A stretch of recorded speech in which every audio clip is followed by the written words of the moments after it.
to remember. Yeah, Today. that's clickbait. Today is a big day. This is a life-changing painting stream today. I feel like that's clickbait. It is not. You want to know why, Jason? It's a life-changing... Please enlighten me, Christopher. Because you're back.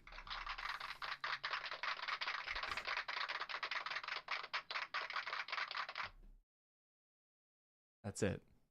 That's all you got? That's all I got. Me? Sometimes that's all you need to change to have the life-changing moment is just to switch it up. You know what I'm saying, man?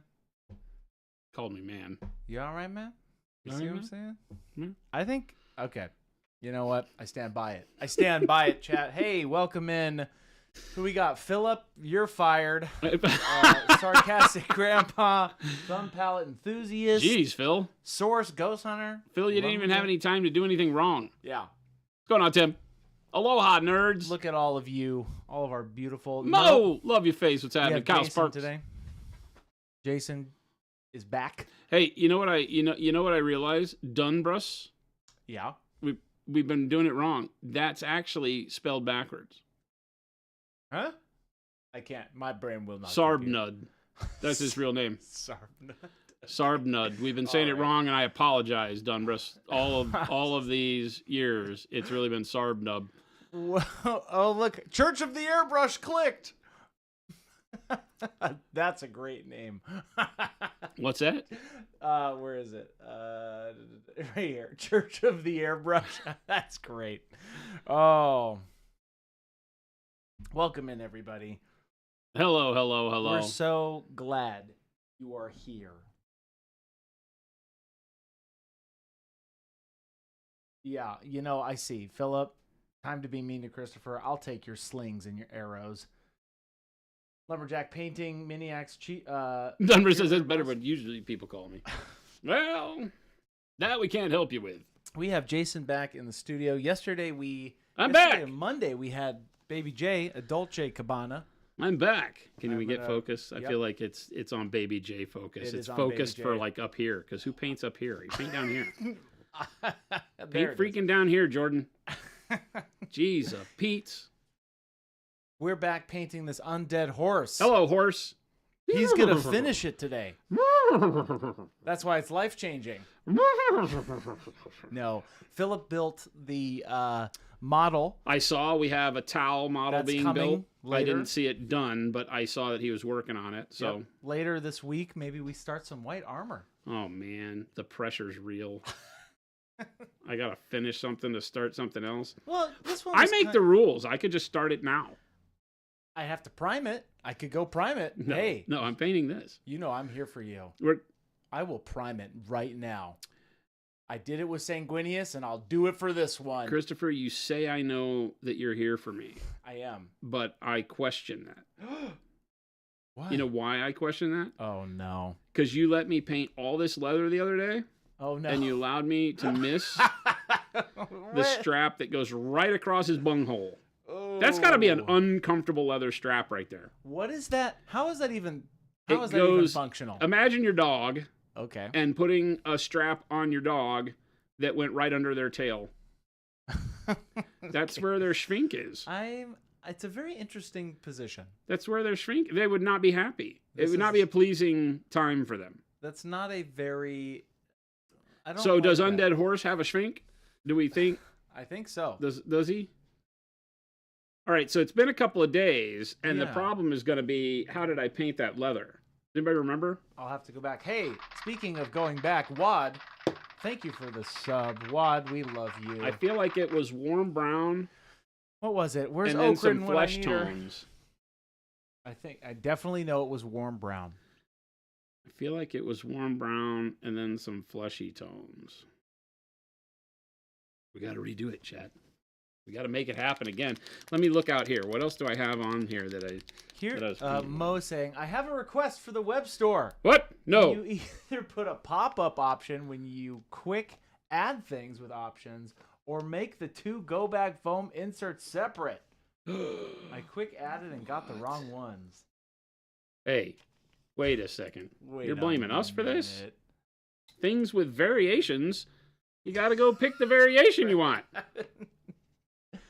I don't understand. No.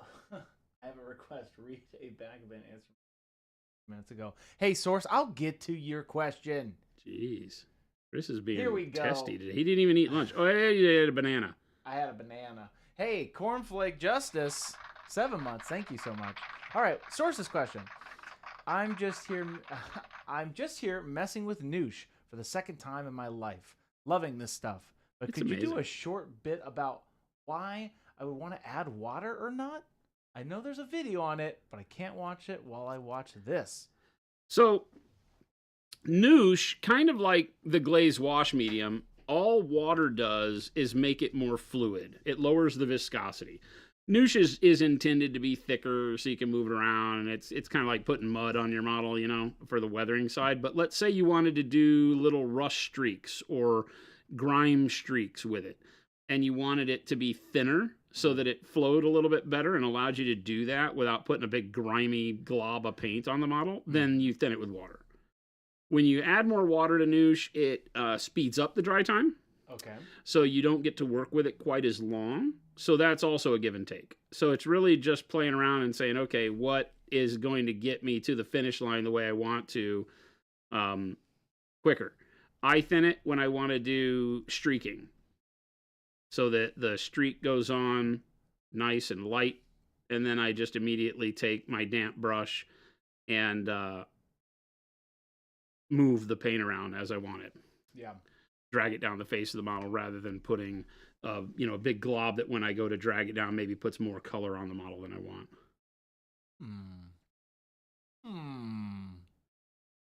That's the traditional Chris isn't really listening. Oh, I'm listening. I'm processing you, your comments, you know? Source, hopefully that answers your question.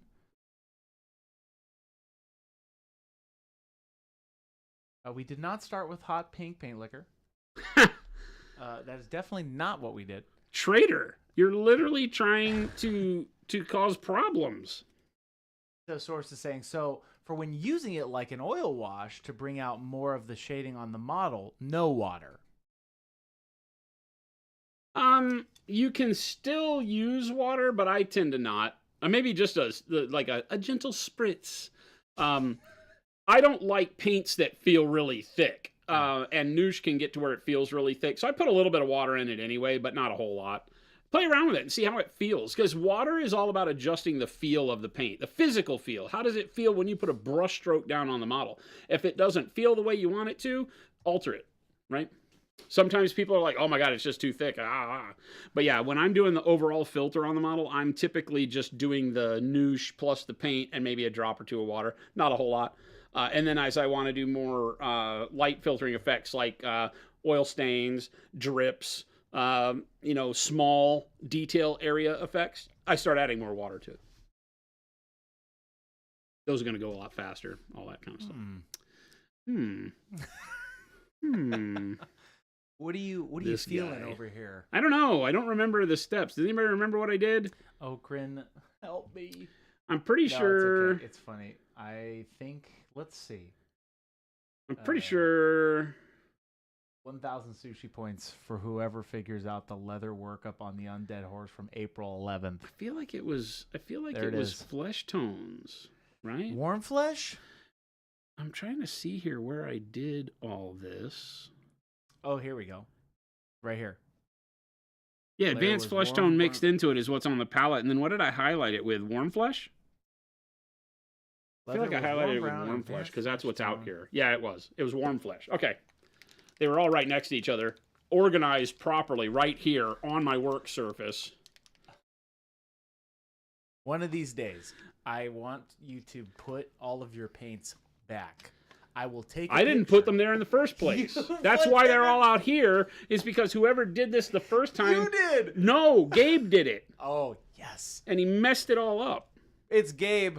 Gabe's fault. One of these days, I'll learn how to do it in your way, and then I've been yelling about this since day one. I was like, what is this color combo that's going on here? We were all talking about it the other day on like how people organize their paints, right? That was a topic with Baby J here. Oh, yeah? just to pick on Baby J for doing it backwards. Because no, Baby J, I don't know how he does it. He said it was by skew or something. He does it by skew. Okay. And it goes from the bottom right to the top left for reasons. Yeah, when you looked at his case. And then you do hue, like color hue. Yeah, hue. Okay. Is that... Yeah, so you do it by color hue, and I just throw it in my bag. And all of them are correct. That's the moral of the story, chat. They're all correct. You do you. I'm getting new paper, so I do have to clean the desk soon. But we'll discuss that off stream.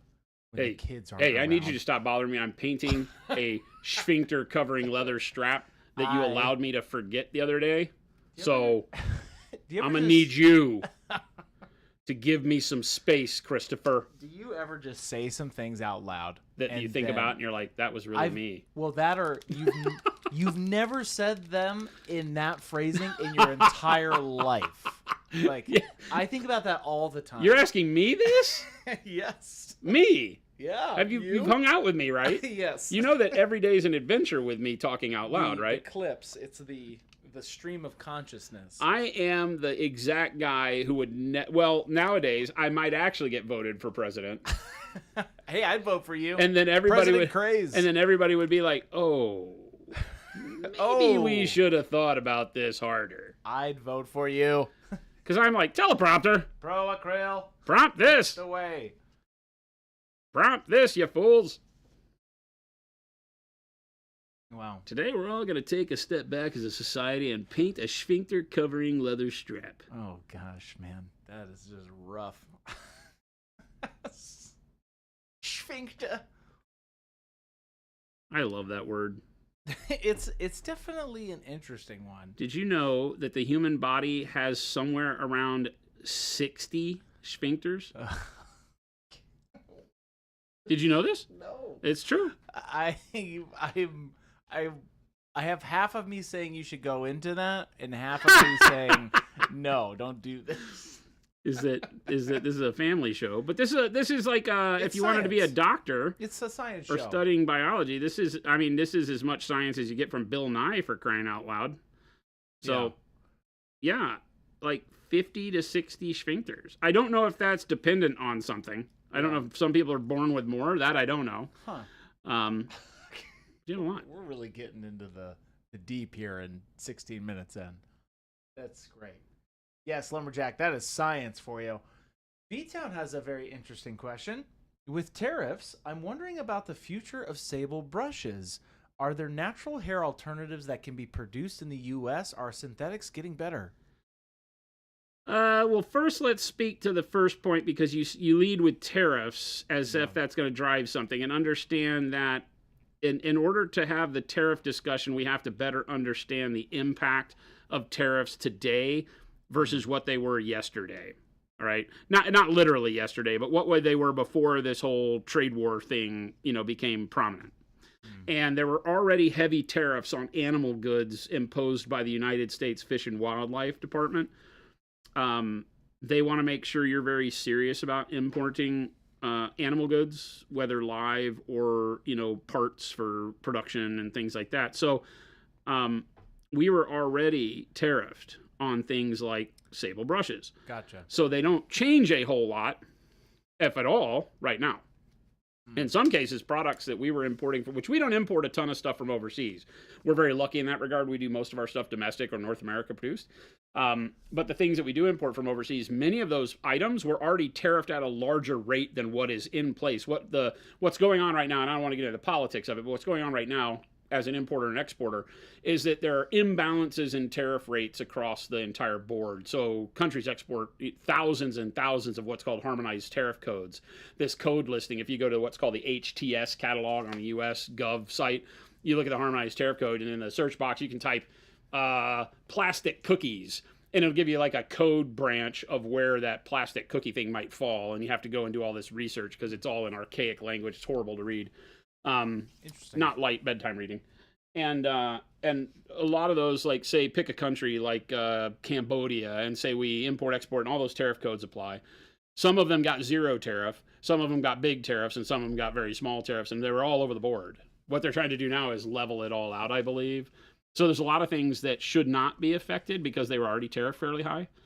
Of course, China is a different story entirely because anything that's coming from China is getting absolutely slaughtered right now. But the second part of your question, right? So talking about the tariffs, there's that part, is that in the U.S., the sable brushes were already tariffed. I don't know that there's any impact to that because most of that comes through Europe.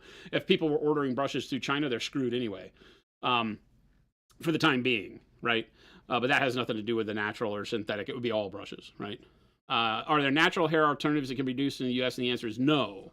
And the only reason for that is that the species of weasel that is used for things like sable is not natural to these parts, and you can't just import animals and start farming them. That's a big whole thing on its own.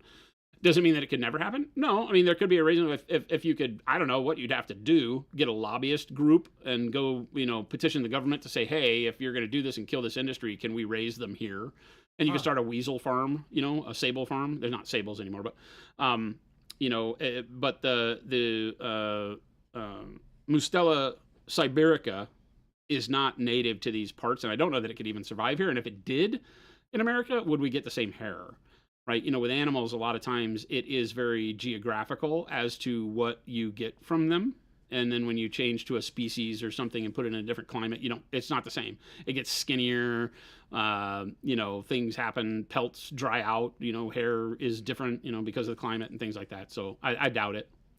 And from a standpoint of because you remember that the sable brush was intended to be used as the world's best watercolor brush. That was what it was petitioned by the Crown of England to a developer to create the finest ever watercolor brush, and that's where we got sable brushes from. So what it means is that it's a brush that handles low viscosity paint much better than other hair types, which is why we like it as miniature painters, because we are consistently diluting our paints with water to make them less viscous. And sable brushes tend to draw and release paint in a more controllable and consistent manner for low viscosity paints. Other brushes will do it, but those brushes might have larger hair follicles, horsehair, obviously bigger. Each hair is thicker. And doesn't draw paint as much because there's more gap, more airspace between the hairs if the hairs have a bigger diameter. Think of it in terms of like if you put a bunch of coins together, if you put silver dollars or big round bases for your models. If you take a bunch of 50 millimeter bases and put them together and put them as close as you can, there's big gaps in between them, right? Because the circumference and the diameter are much larger. You take 25 millimeter bases and put a bunch of them closer together, and you wind up more bases in the same amount of space and less area in between the bases. Think of that as a crosscut of hairs in a brush, and the smaller the gap between the actual hairs is, the better it will draw low viscosity paint, right? And the more paint it will hold in the belly of the brush. The larger hairs will draw thicker paint better because there's more area for that paint to flow through in between the bristles, and it'll hold it better. But low viscosity paint, it hardly will draw it at all. So that's the science behind that. But synthetic is the way to go. And synthetic, technically, yeah, I mean, we produce them here, so. Is the term for like the synthetics are a little bit more snappier? Like they come back in their form? Well, they're stiffer, right? Stiffer, yeah. So we call that that equates to what we call in the art world as snap of the brush. It's the time it takes it to go from the bend back to straight, so that you can complete a brush stroke and get back to the next one. Yeah. Sable, if you notice when you're painting for a long period of time, it will kind of hold a little bit of a swoosh to it as you paint, and then you rinse it out and form it back, and then it holds its point again, and you go. But it'll start to bend with the swoosh. Yeah. Synthetics will snap back to straight, but because of that stiffness, you get that tip deflection, which causes the tip to bend a little bit over time. If you don't do the rotate, chase the point thing that I teach people to do. Yeah. Gotcha. Huh. The mo you know. The mo you know, and he is here. And you shouldn't talk about him that way. The mo you know. He's a friend of ours, Chris. He's a friend. Right. That's a lot of good info. Hopefully you all just learned something like I did. Always learning. Hey, by the way, my title just changed our lives. Oh, no. Oh, did I just prove you correct? I don't think that's life-changing information. That's just good factual information. I would say it's life-changing in the way you think about those things. It's just good factual information, Christopher. I don't think it's life-changing. I thought it was pretty dang life-changing. All right, so the problem with this You've got a lot going on. I want to help you. The problem with this is when you look for a color. Is that I'm looking for something, and this is like somebody vomited up the 64 color crayon box. Like, I don't know where anything is. It's kind of outlandish. I'm looking for brown, transparent, and I can't remember if I put it back. You put it back? Hey, unless Baby J was doing something with transparency, did he use brown transparent? He did use transparent brown. Then he probably was good to put it back. The last Which 2 days, totally interrupts my chaos. last 2 days we did a bunch of transparent demo stuff, so Baby J loves transparency. He does love transparency. As do we all. So say we all. He painted up some free blades, and he painted them up quick. Oh, boy, he did, right? He killed it. That guy on the horse was awesome. Yeah, 2 of them. The horse, the brown horse transparent workup came out great. A lot of people struggle with black hair. Can we get something for black hair and blonde hair not using the Flamon colors? We did... I don't understand. Why not the Flamon colors for blonde? Because you don't have them? You want to see it done with a specific set of colors? Maybe that's what you're asking, Mo. We did some really cool black hair workup the other day with Baby J and the black, transparent black. I thought that came out really good. Yeah, I was going to say, black hair works really good doing the blue, black transparent over the top thing. Mm-hmm. That works great. Yes, yesterday a new terminology came about. What was that? It was stipple butt glazing. Stipple butt glazing. Stipple butt glazing. Thank you. Is that all one word or 2? Ghost Hunter. Or 5? It is 3 words. Stipple butt glazing. 3 words. Okay, stipple butt glazing. And we can thank our good friend Ghost Hunter. So it's not stipple butt glazing at the same time like we talk about. There's a lot going on. Glazing. There's a lot going on in that exact So it's only moment. Reserved to specific specific geographical body locations? I think so. Only the hindquarters get stipple butt glazing? That then dictates that there are a lot more types of stipple glazing. What are we doing, chat? What is going on? I thought somebody had a train whistle. I have no idea what's going on. Oh, I do have a train whistle. You want to know what I'm going to do? I'm getting us back back on the tracks. tracks. That's right. Hey, back this on is the a tracks. serious... Mo says, sure, let's say I don't have the flame on set. Mo, you have the flame on This is why I was asking. I was like, why are you asking for a specific guy? You have everything. I don't understand. Derpstick's asking, what would you use as an undercoat for turquoise or dark turquoise? Turquoise or dark turquoise? Again, in that blue-green range, you can go with the dark jade is great if you want to stay in that kind of leaning to the green side of turquoise. If you want to go heavy in the blue, then dark blue, Payne's gray. The new amp colors, navy blue, the dark navy blue would work really well. It's kind of your choice in that one. Yes, black green even works really well in that. This is true. I would do that. A good producer would have a separate setup for each painter and take pictures of the desk at the end of the day. So you put them back for each painter. Oh, did I laugh out loud? Asked. Was that a laugh out loud Jason moment that I just had? To put them back I would on not the have rack. just laughed out loud at Christopher, would I? I have asked him to put them on the rack so I could take a picture. Chad, I do not believe that I would have just laughed out loud at Christopher. Oh my gosh. Speaking of dark turquoise, I used that last night when I painted. And how did it turn out? I actually really had a great time painting last night. Awesome. I painted 2 that's awesome. Random old chaos spawns, like the old GW ones. Oh, really? They're really funky. Well, now when you say old chaos spawn, how old are we talking? No, not too old. They've been around for a while, but they're the plastic kits. Okay. They're not the old ones, but I did that, and are they the goofy one with the eyeball thing stalks coming out of it? Yes. Yeah. Okay. But the fun looking one.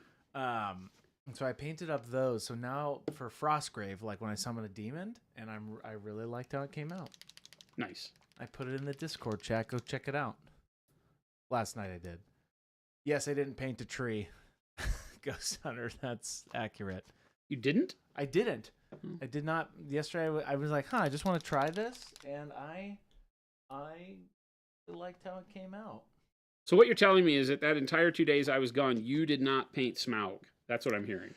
No. Okay, Chad. I just wanted to check that. Oh, I'm getting buried this week. Chad, I just wanted to check that because last I had heard, Oh no, a particular person named Christopher had kind of pseudo almost promised Chat, the beloved people who represent Chat, had a little bit of a promise made. We the people. That we the people would get some Smaug painting. He's using my own terminology.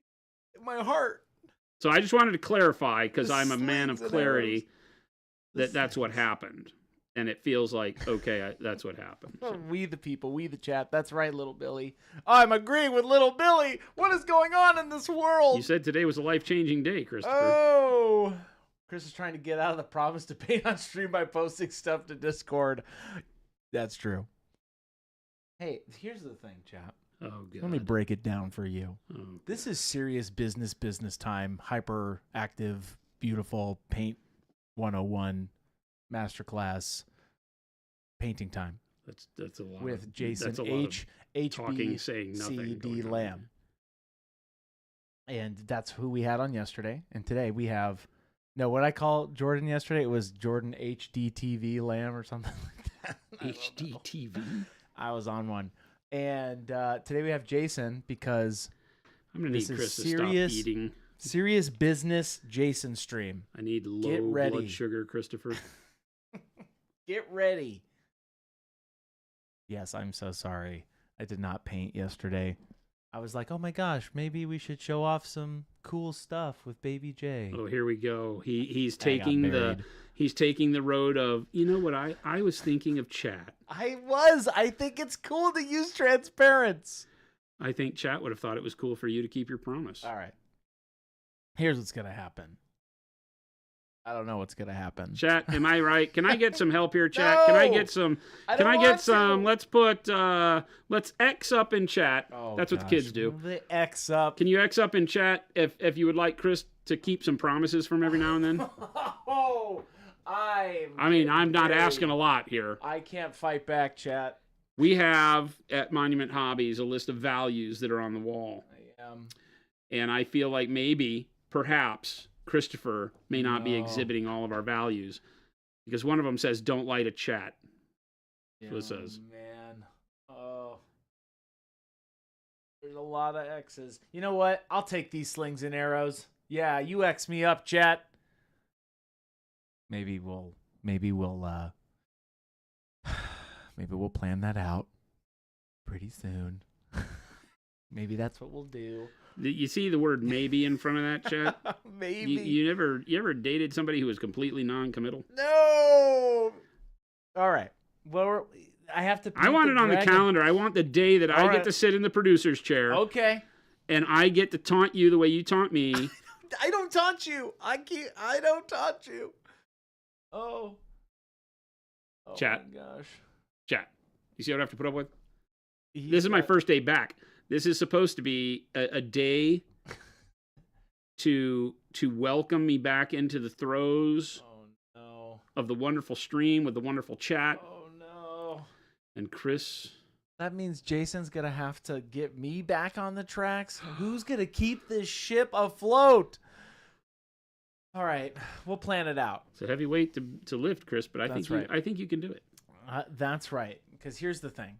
Because then Jason can answer all of the technical, beautiful questions, and then I can paint and answer your questions from a different perspective. How about that? We'll figure it out, chat. I will commit. Oh my God, this is going to be great. Can you imagine, chat? Like when you guys ask questions, and I'll be able to be like, I don't know, let's ask the master. Oh, I'll answer. So, Christopher. Yes. Well, no, I'm answering. You'd have to be able to give me a question. Give you a question? We're being wonderful. It's Chris ruining everything. I mean, here's what I'd say, Jason. You put paint on the model. That's how I'll. I feel like that's going to be a one-trick pony answer for him, chat. So prepare yourself. He's going to take the low road. Oh, I'll take it seriously. I'll be serious business painting Christopher that He's day. going to take the low road, chat. He's going to be like, oh, all you have to do, chat, is have no fear. Put the paint on the model. All right. There's a lot of questions. There's a lot of X's. I'm going to go back up. Derp stick. real painting knowledge question.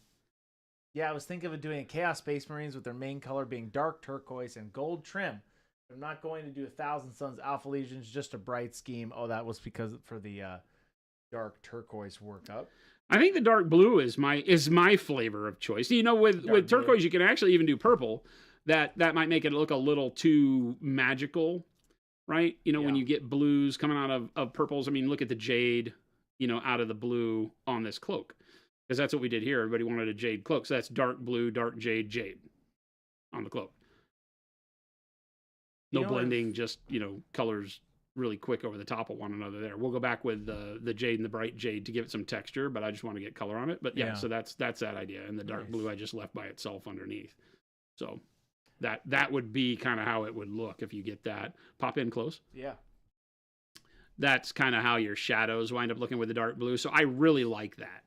Right? Dark blue, dark jade, jade, bright jade.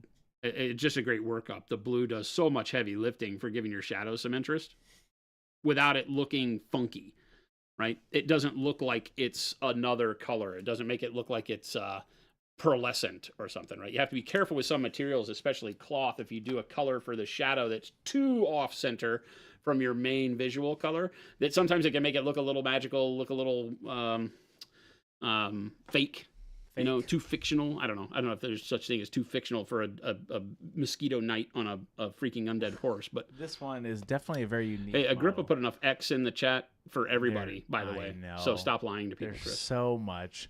Do you know if Jason and Jay will have any amp colors with them for UKGE? Also, will they be there on Friday? I can only make the one day, and I'll swing by. Love to swing by. Okay, so update on this. It'll be just Gabe at UK Games Expo. Nice.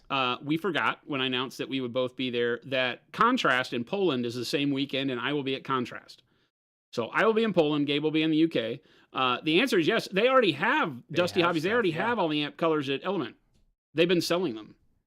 From my knowledge, they're actually already in stock and selling out the door. People have them. Yeah, you should be able to get them. They were on top of it. We shipped them out a couple weeks before street date, and they got them. So go check the site at Element if you want them now. If not, yeah, definitely stop by. We will.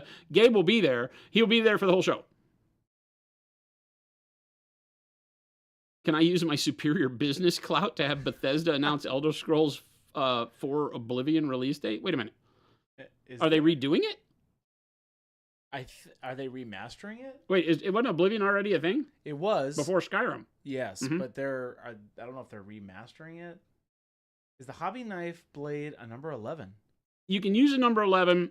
They're the same blade shape. The number 11 has a larger hole in the center of it, so when it goes into our blade to lock in, it has a little bit of play this way, end to end.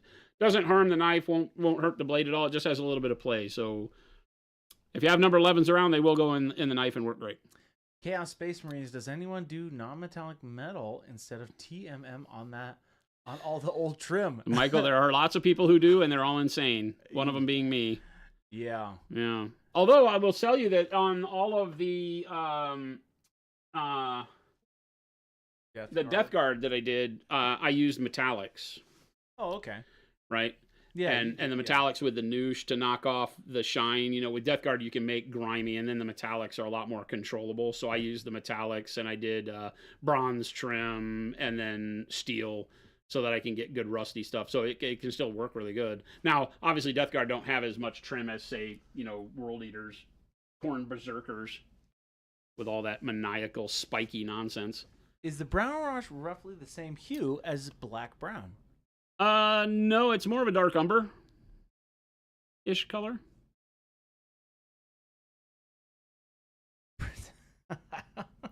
Jason, you cuss at Chris the same way Carl cusses at Princess Donut. This goes through my mind every day. God damn it, Chris. Usually it doesn't come out loud because it's a family show, and I don't like to curse on the show. That's right. But for effect, yes. In my head, always. Always. Oh, they're remastering Oblivion. Gotcha. Lumberjack, you're doing TMM on your bus. You're going to give her a grill? That's awesome, actually. Will you ever restock jars of texture paint? We will. We're waiting on the jars. We're unfortunately waiting on the jars. There was an issue with plastics, and we missed a jar delivery date, so that's our fault. Hopefully they'll be in soon. They've been ordered and just awaiting. Of course, they may hit with 150% tariffs, at which point the texture trainers will. Maybe Bag of Krill will come out. Bag of Krill? Because we can get Ziplocs at the grocery store, turns out. We'll do like cake batter, like the cake icing thing where you just put it in there. It's like a big cake. Believe it or not, that's how we fill the tubs. Yeah, that's it. That's right. People don't know. We that's how we fill the tubs. That's one of the things that's nice about moving to the tubes. Is that we no longer have to. The texture trainers are the one thing that I think we've had more people in production think about quitting over having to do texture day. Oh, it's the least fun of what we make for production. It gets everybody messy. It's not easy to clean up. It is a disaster texture the way we do it here. Yeah. And we spent thousands of dollars on a machine that we had custom built to do it, and it didn't work right over time. It had failures, so the guy's just back to the cake batter filling. So, yeah. So we're doing it for them. Hey, we're doing it for the kids. We do it for the kids. Doing it for the kids. All right. Philip says texture paint was one of my favorite things to fill. You're the only one, Phil. It's a weird thing. And only one. Some light umber over the dark umber. We're gonna do this kind of parchment workup. Oh, I see. Right. We had some people asking the other day. I know it's been more than is that actual parchment? What is that? It's like his loincloth. Oh, okay. And I thought about doing it in the same jade, but that's a little too. He doesn't feel like that courtly of a knight, like where he would be color matched in all things. So light umber over dark umber is what we get to start. Give it a nice dirty brown kind of feel. Speaking of painting. Because that's what we're doing, Chris. That's what we're doing. You're Welcome asking, in, what are you everybody. Doing? I'm painting. Huh? I'm just welcoming everybody in. Welcome, everybody. If you're just now tuning in, welcome. Where have you been? It is Wednesday, hump day, 2:40 p.m. Mountain Standard Time, 88 degrees outside. Beautiful 88 degrees. And we're so glad you're here. We are working on this undead horsely mosquito night? Question mark? That's what we've decided. Go with it. Hey, ask us where the model is from. We will say we don't know. We found it. That's been the problem with the YouTube comments lately. Is everybody's like, I tried to find it on. I tried to Google lens it and it didn't work. Yeah, it didn't. Nothing. We could not find it. We figured out it was like the sculpt looks like a Greek god horse or something like that. There's a couple, but we do not. But pretty soon we're going to be doing. Apparently, I'll be. We'll switch models to something we can tell you where it came from. Is what Chris is trying to say. That's okay. Here, pretty soon we'll do a model we do know where it came from. It's called a Tell Ghost Gill. We're going to be doing some white armor coming up soon. We've had a lot of requests for doing white armor because we're always telling you what's the best way to paint white. Don't use white. So we'll show you. I'm excited for that. Practice what we preach, and we'll paint an entire ghost keel. It'll be a really cool example. We'll do it about 30 minutes using an airbrush. So go buy an airbrush. Yeah. Actually, that'll be really good because I'll need to figure out how to do white at some point because I just have not attempted white ever. Really? No, nothing. It's one of those colors that, believe it or not, doesn't come up that often. But when you paint in the world of sci-fi, especially, being able to do armor in white is a big thing. And obviously, this is a no-brainer for people that are doing things like Star Wars Legion, stuff along that line. Because you have to paint stormtroopers at some point, right? I mean, that's just required. Yeah. I'm going to take some bone. Actually, let's use beige gray. Oh, Spitfire. It isn't because I am that. Thank you for the subs. 23 months. Thank you. Is it, and Spitfire asks, is it possible to apply a filter without an airbrush? Sure. Oh, yeah, 100% with a brush. We do it with a brush all the time. We do. I mean, every time we airbrush, we tend to filter some colors with the airbrush, but we filter a lot less with airbrush than we do with the brush. Every model gets a little bit of a filter with the brush, right? Every now and then we will use it like this, where we did the brush painting for base coats and then airbrush the filter over the flesh tones that I did on the horse, just because that makes it really easy and quick. But you could have done that with a brush too, right? A lot of people will say it's glazing, and glazing is a form of filter. Washes are a form of a filter. Anytime you're filtering, you're just putting a low opacity color over your base so that you see both of them. You get the blend by the nature of one layer of color showing through another. I'm going to use the amp colors beige gray. Beige gray. Because it's pretty much already the color of bone mixed with light umber. Yeah. So there you go. Bone or ivory? I can't really pick to paint bones. If you had to choose one of those colors, bone over ivory. Bone is the great starting point. You know, go with, depending on how dark you want it to be, you could either just start with bone, or you could start with, like I'm doing right now, would be a great workup for bone. Dark umber, light umber, bone. And then ivory as a highlight. Remember, you're always trying to leave space for your brightest highlight. And that space needs to not push you into white. So, you know, leaving space for ivory at the top end of brightness is the smart thing to do. And so then you're using bone as that mid-tone, dark ivory. All of those work together to provide you a bunch of really cool ways to do it. I like bone when it's starts off with like burnt orange. We do that a lot. Yeah. Because it gives it more of an earthy tone, like freshly dug out of the ground or something like that.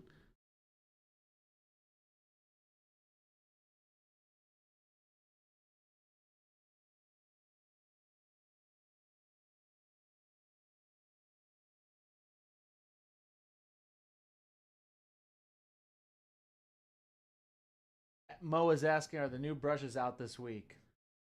I don't know. I could say yes. Does anybody care if I put them up there and you don't get a sticker on the brush tube? Because I feel like the stickers are what we're waiting on. Yeah, keep an eye out, I haven't seen an approved design for the Dauntless label, so I'm assuming that's where the hang up is. Mm-hmm. Is coming out of art. They've been busy, obviously, with the amp release, so we could probably release them and just not put a label on the tube. You just get 5 brushes.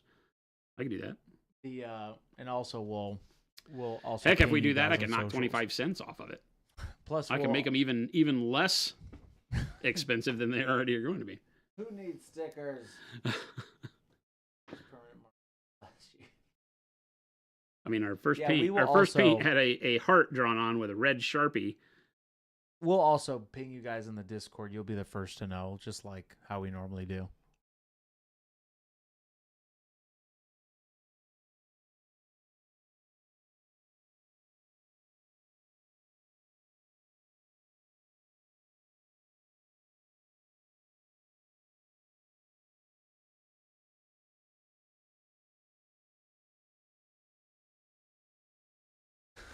Monument's first sale. If you take 25 cents off because of the label, that's funny.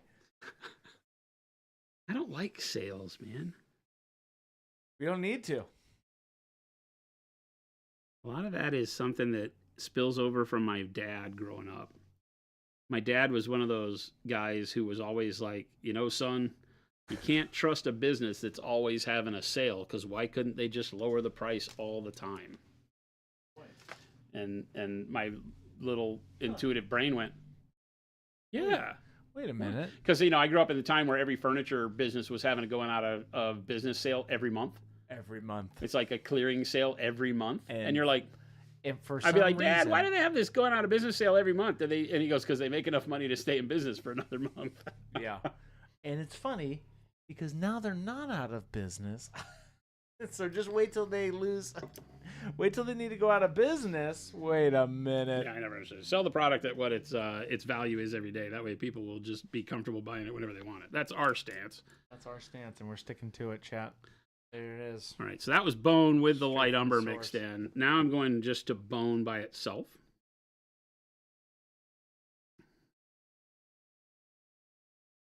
When Matt and Ben showed me this color, I was like, well, that's great, because it is kind of just a very interesting bone without having to take you into that brightness of ivory, but still giving ivory a place to sit on top, right?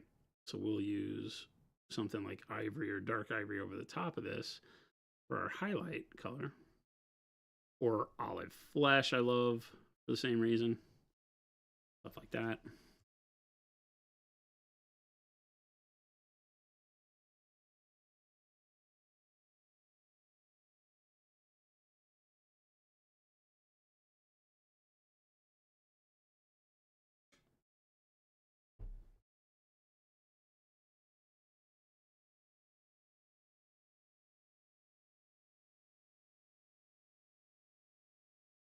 Roadside Miniature says, so I have a bit of news.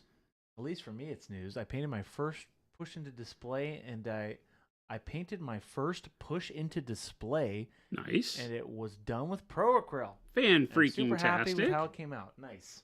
Good. You say you were happy with how it came out. Yep. Awesome. What model was it? Yeah, I'm always excited when people start doing stuff where they're like, people are going to look at this. We were just talking about this the other day, what people were working on. Nice. Yeah, I really like it. I think it's a huge step to start painting in a way where you get more. I always call it deliberate brushstrokes, and I think that as you get more deliberate with your brushstrokes, you start seeing things occur on your models that you're like, oh wow, like that's really neat. That you don't find when you're just using speed paint or contrast and just getting armies together, which has its own value because your army's done. Yeah, that's true. That one has its value because you go to a game night and you're the only one with a great looking army on the table and everybody else is in various states of disrepair. There's definitely a bragging rights for painted armies. Sister Executioner from Daka Daka Store. It's okay, I don't know it, but somewhere. Very cool. You got pictures in the Discord? Says it's in the Discord somewhere. Nice. There is something to be said about a fully painted army chat on the board. Whatever that means. Doesn't have to be a big one. All right, so now, let's make the decision. Do we want to use something like ivory or olive flesh? Oh, here's a question. What wash would be considered sepia? Brown one or the new amp ones? Bless you. The sepia is the petroleum brown? The petroleum brown wash. Got the Mega set about a month ago and loving every paint I've tried so far. I can't wait to try some of the signature sets. Nice. Just going to use regular old ivory. That's dope. The Mega set is an amazing it's so good. Just come in. Wicked Assassin, awesome. Thanks for giving us a go.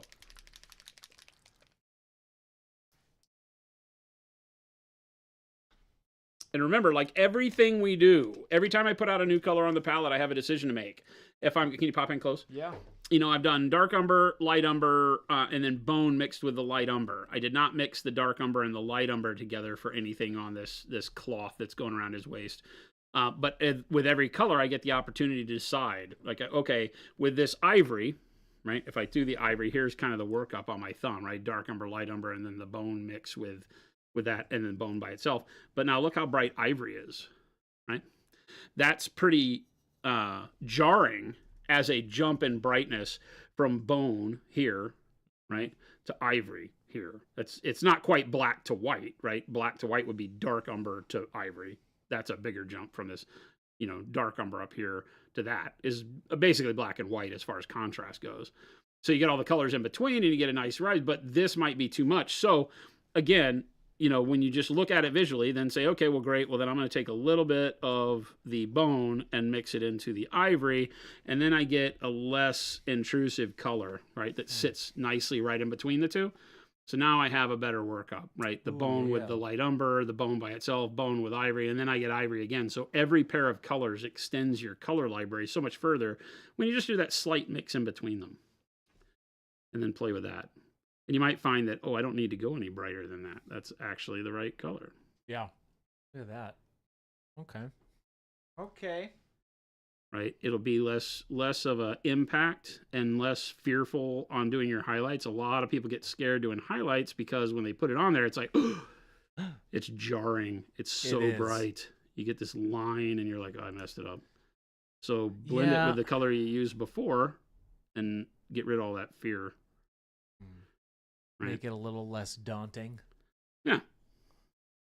Instead of just making a quick jump. Yeah, because those quick jumps tend to make things look shiny and new, right? That's why non-metallic metal is based around making those quick jumps. Reflective surfaces. You get too bright and it makes it look like it's a hard surface. Yeah.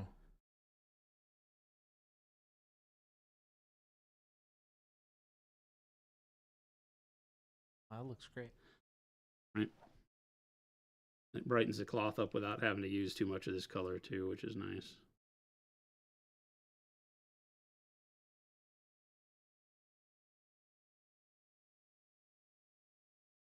Dusty Hobby says Pro Acryl Dark Ivory is probably my most used color. Well, that's so good. Yeah, that's good stuff. All the ivories are tremendous. Oh, okay. Wait a second. See, now Odd we get that kind of Person's- dirty cloth Odd feeling. person saying something. I don't know if it's been found. I'm watching delay, but the model looks like Wolfsguard Cavalry from Beast or Miniatures. Bestiarum? Bestiarum? Could be. Let me see. I was saying I thought it was Bestiarum Miniatures. Oh, I think we're close. Yep. Lord's Guard Cavalry. I found it. Nice. It is called. This is My Mini Factory. Yeah, we got it from some guy Yep. on Lone Star Etsy who had a Cavalry. printing Yep. business. That's where it. That's what it is. Definitely it. I'm only finding it on onlygames.co. Yeah. Oh, okay. Well, this is the model for sure. Yep. Weird. Lord's Guard Cavalry. My mini. Oh, here's the whole thing. A lot of those. Calden Keep. January release and Bestiarum Miniatures. Yeah. Yep. That's what it's from. Wow. We figured it out. A lot of these. I'm never going to remember that, so that's on you. No, I got it. A lot of the companies like Bestiarum and I don't know. I forget all the names of those companies that do the same thing. Basically, they all do the STLs on My Mini Factory. Yeah. A lot of them got rid of their retail reseller tier. And Only Games now prints a lot of them for all those guys and gives them. You. Here's a question from Derpstick. How would you use dark ivory and ivory together, not mixed, but could you build up from dark ivory to ivory and then maybe bright ivory? Would it look all right? Sure, 100%. That's the way they're intended to be used. Am I missing something? That works great. That's the way those colors really, I guess, kind of give you a triad. Yeah. To play with. You might even want to go darker. Dark ivory is still not a super dark color, right? Yeah. Jason Ray at War Games in Vegas says hi. Says TK421. Awesome. Tell Ray hello next time you see him, man. Love that guy. Jen and I went and actually delivered Ray's Pro Acryl rack to him, and Jen sat and chatted with him while I set the rack up in their store when we opened them up right after LVO a few years back. Nice. It's been like 3 or 4 years ago. 2020 or 2021. Tried Pro Acryl for the first time a few months ago. 2021. Was using scale color, and now I've replaced it all with monuments. If I only knew sooner. Nice, Iceman. Thank you. That's huge. We appreciate that. Thank you for giving us a try. Yeah, it really does. We don't just say that. It is. We understand that as you go through painting, there's so many choices, so many things you can look at. So much info out there, so much noise, and just the fact that we can show you how to use it every day too is what we're aiming to do. So we're really happy that you chose us. I might go one step brighter. Okay. Here, just to pull it away from the skin a little bit. So let's get, that was ivory. Let's get bright. Oh no, I didn't use ivory by itself, so I'm already baked in. Remember, I was mixing my whole story. That was your whole shtick. My whole shtick, as it were. Now we can use ivory and get away with it. And this is just, even though it's fabric, I can use this as just a way to kind of give some texture to it. Just kind of poke the color. Stop using big long brush strokes and just kind of stipple a little texture on.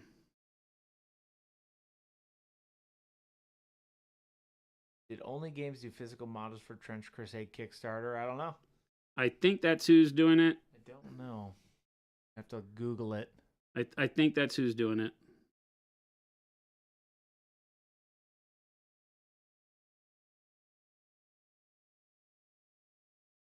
Yes, we do. That's funny. Yeah, our still like that you use normal names for the paint colors. Yeah. Yep, that's also a part of our whole shtick. It's funny. All of our competitors have started doing it now, too. Well, how about a green gray? Not Booger from whatever. Hey, Death Cafe. Raided with a party of 5. Welcome in, Raiders. Thank you so much for that raid. Really appreciate it. We are painting up an undead horse. Knights Cavalry. Knights Cavalry. Lord's Guard is the specific model from it, or the name of the model. So I'll do a brush stroke to give myself a little highlight, and then dots at the end of the brush stroke act as a blender and give it texture as it goes into the shadow. Just a neat trick to make it more interesting than a straight line on fabric, right? When dealing with fabric, you're not going to have a whole lot of edges that are just a edge highlight like you would do armor. And a lot of people fall victim to that. They'll edge highlight the exact same way they would everything else. And it'll start looking like it's a solid piece rather than, thread.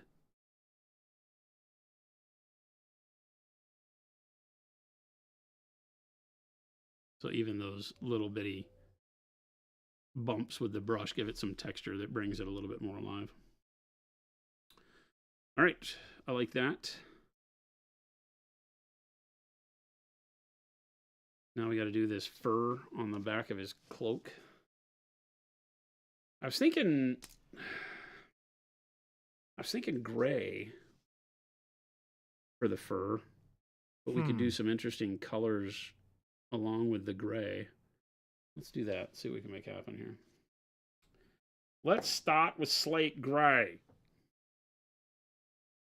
from the new amp line. Slate gray is a great color. One would say it's kind of like a cool gray. Cool gray. But we do have a cool gray. We have many cool grays. You're doing the thing again. I am doing the thing again. You're doing the thing. Back up. So sorry, chat. A lot of cool grays. You're doing the thing again, Chris. A lot of cool grays.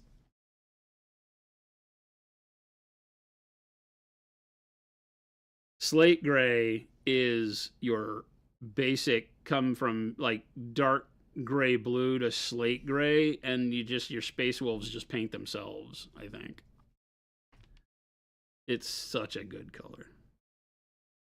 What's the difference between Pro-Acryl and AMP? The label. They are the same. Pro-Acryl, same Pro-Acryl paints, Yep. Just done along with the team from Atomic Mass Games to give their studio some colors that ride alongside the games they put out. They have longed for the ability to, they're a very big hobby company, right? And they've wanted the ability to, can you zoom out just a little bit? You don't do a full punch, but just the twist. A little twist. A little closer than that. Yeah. I think that one's all the way in. Right, so go punch and then out. Oh, punch in and then... Yeah. Oh, I see what you're saying. And then zoom out. Yeah. There. Yeah, I like that. There we go.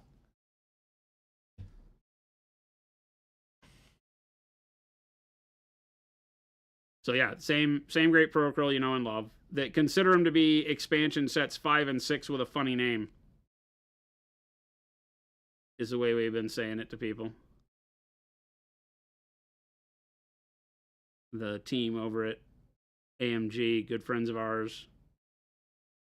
And wanted to do something with them for a long time. And then I say that this project's been cooking for a long time. Mm-hmm. And it finally was able to see the light of day. Yeah. It definitely was. But it's been a really, really big endeavor and definitely worth it.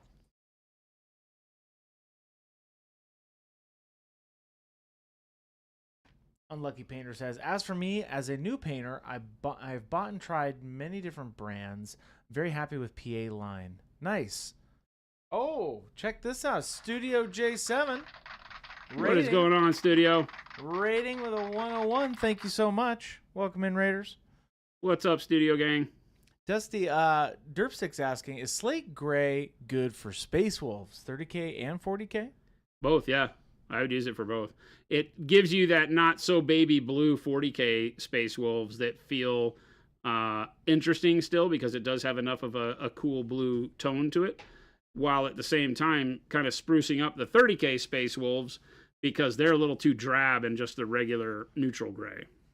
So, you know, I love these kinds of colors because they make kind of a hybrid available to you that fits in both. Because it's got a nice bluish tone to it that works really well for that. Studio, how you been?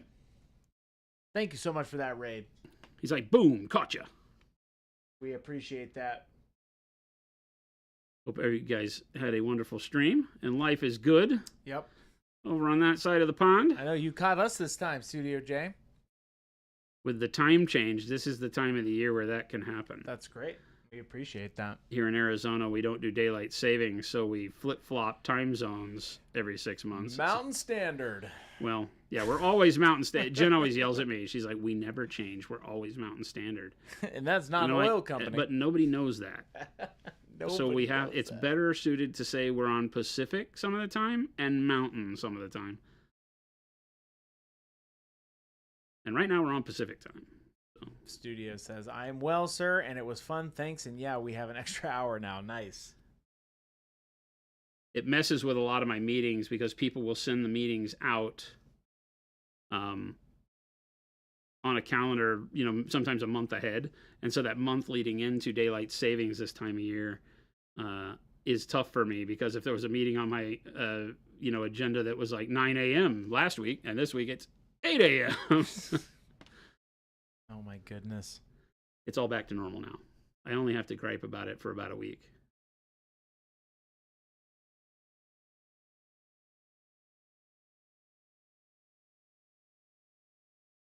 Painting this guy. Dead horse. Crazy mosquito guy.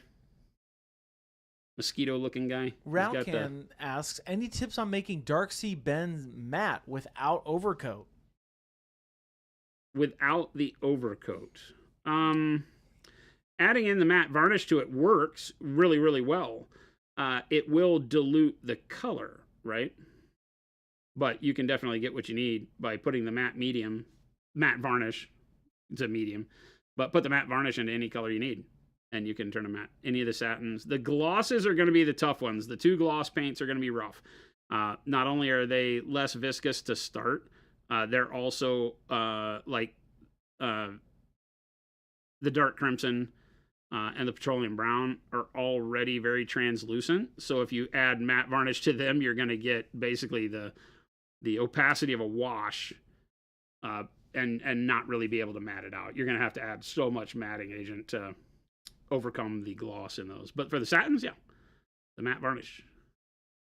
You can use the matte varnish as a mixer, as a standard medium, and not have to worry about top coating it only. Yes, thank you so much, Studio. We appreciate that. The bright green blue, I think, would look great over slate gray. I think that's the way we did the sword on that guy we gave away. Repay the mini raids. You never owe us anything, Studio, but thank you so much. Yeah. Very welcome to have all of you guys and gals join us over here. Chris was just, you know, doing what Chris does. That's right.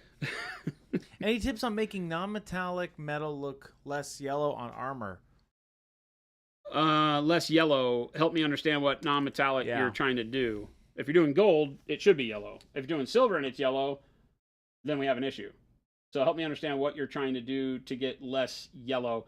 I can pull like the difference between someone like Baby J, who does this non-metallic gold. He likes doing very warm, very yellowish golds, versus something that I would do, which is less intense in the yellows, but still gold.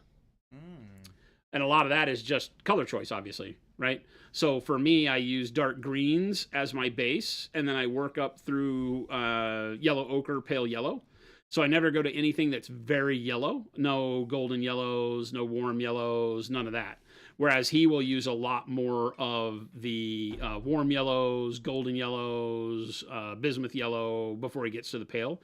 And maybe he comes out of a more brownish or dark flesh or burnt orange background. So those are different ways to do it that can reduce the yellowishness of what is yellow metal. I mean, we show off the Death Knight all the time, and the Death Knight model, I don't use any yellows on. Well, I use pale yellow. That's all green and pale yellow. Yeah. It's the yellow greens and pale yellow. So there's no actual yellows or gold colors, right? Pale yellow is basically just a white that leans a little warmer. And that's all greens that you start adding the pale yellow into as you go. So, you get a much more tarnished look. Those two both read as, without one in the picture, they both read as gold, but they couldn't be more different. Non-metallic gold, but I think I'm missing some good midtones. I use PA, mahogany, yellow ochre, bright yellow ochre, and pale yellow. Maybe it's my highlight placement that isn't selling it. Could be. The thing that we always talk about with regards to non-metallic metal of any color is that most people are afraid to take that final jump in contrast. And if you spend your time blending all of those colors, the colors you mix, mahogany, obviously not yellow, but once you get into yellow ochre, bright yellow ochre, pale yellow, those three colors by themselves will appear very yellow at the end of the day if you blend between them and cover most of the area with it. You're going to need to have the mahogany and the yellow ochre kind of exist as the main color, and then jump up to the pale and the bright yellow ochre very quick and have a gap that doesn't blend. That will keep dark and light playing against one another very well. Let me think if we have anything using that kind of a color base here that I can show you real quick. I haven't done mahogany as a base in a while, but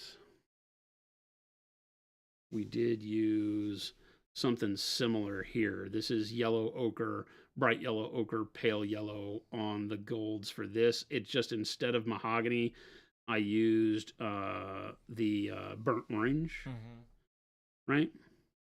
It may have been mahogany under the burnt orange. I added the burnt orange. Can you pop in close? Yeah. Oh, well, I re-popped in 1 sec. There we go. Yeah, right. So you'll notice that depending on where you're looking, you want to contain all of those yellows. Like look at the bead by his neck. You want to contain all the yellows in the smallest area and let that dark color be most of the bead, right? And that's true everywhere. You're leaving a lot of that dark base tone and really just going towards wherever your reflective edge or reflective spot on a spherical surface or face of a cube would be. And that's where all your yellows and pale yellow go. And the rest of it needs to be able to lean into those darker midtones. Yeah. Right? So here's a good example. You can see how, we'll just call that mahogany, right? If you have your mahogany into your yellow ochre, so that's mahogany and yellow ochre is all we see from this side, except for those two little dots of secondary reflection on the bottom, which would be reflection off the ground, giving you a little shine there. But mahogany, yellow ochre, and then you get a little bit of bright yellow ochre showing up right in here, right? So this is all mahogany and yellow ochre except for bright pale yellow there, diluted down just a couple of spots for that secondary reflection. But mahogany and yellow ochre all through here, all through here, all through here until right about here, and then you get the bright yellow ochre, and then you get the pale yellow. So the bright yellow ochre and the pale yellow only live right here at that brightest area. The rest of it is dull. I mean, the rest of it's only two colors, and it doesn't require a lot of painting to get that point across, right? Yeah. I think that's where a lot of people overthink it, is they spend a lot of time blending those base tones, and that will ruin your non-metallic feel, right? Because again, up here, what is essentially your mahogany and your yellow ochre is what's mostly visible here outside of just the edges, because I have sharp edges here. But it's mahogany and yellow ochre here, until you get to this bright spot, pale yellow and bright yellow ochre, and then back to yellow ochre and mahogany all throughout this side, except for the edge, right? So when you look at it that way, again, mahogany and yellow ochre all through here until here, and this little shine spot here. And it's picking those shine spots and making them very narrow that gives you that reflective look. And then as you broaden it out, it makes it feel less reflective and more just like, spun aluminum or stainless steel or something. Does that help? Yeah. I think so. I'm going back up a little bit to a couple questions. Yeah, that was Aaron. Okay, Aaron, good. Yep. Yeah. I heard Vince was challenged by his viewers to work with you guys to make the best TMM paints on the market. Please say it'll happen. I'm never going to say never. There are some things I cannot reveal. They're too early on. We never like to reveal things that aren't real. I guess would be the way to say it, right? Real. They have to be real, right? They got to be real things, or at least on the road to being real. I feel that I would feel comfortable saying they're real, right? Petroleum wash is sepia. If you put it over something painted in ivory, would the wash give it a yellow, golden, brown tone? Yellowish and greenish tone, right? So let's see if I've got anything white. I do. Right. So let's just take this this lovely gal, and not, the only hard part is finding the petroleum wash. I have brown gray. I have.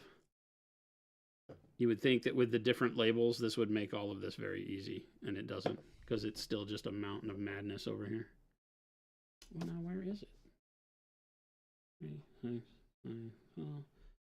Okay, of course. Out of 18 colors, there's 17 here. How does this happen to me, chat? Petroleum brown wash? Who's taking my stuff? Yeah, petroleum brown. You don't have it up there? It's not off to the side? Where? Isn't it by your amp colors? No. Oh. There's 17 of the amp colors up here. Your amp? I mean, it's mixed in here someplace. I just literally, it's a nightmare. Where? Sorry, look at the pile here. This is not any of them. Is that petroleum? Here? Yeah. Yes. It's okay. This is horrible, Chad. This is horrible. Oh. My embarrassment knows no boundaries today. This is literally horrible. There's over 100 colors on my desk, and it makes me break out in hives thinking about it. I did the same thing to Jordan the other day. He's like, "Where's this color?" And I'm like, "Is that it right there?" Because he's like, "I swear to God, it's all right here." And there's 100 colors. Oh, guys, too much. It's too much. Too much, chat. For all this organization, we are totally disorganized. All right, so let's take one of our new number 5 Dauntless brushes, and I'm not going to thin it too much. I'm just going to go kind of straight out of the bottle so you can see the intensity of it. But let's do the skull, right? Pop in. Mm-hmm. Right, and so if we do that, you've got this yellowy, greeny, golden brown. I think you nailed it when you said the golden brown, right? But leaning more towards that dark golden brown side because it does have more of a greenish yellow hue to it.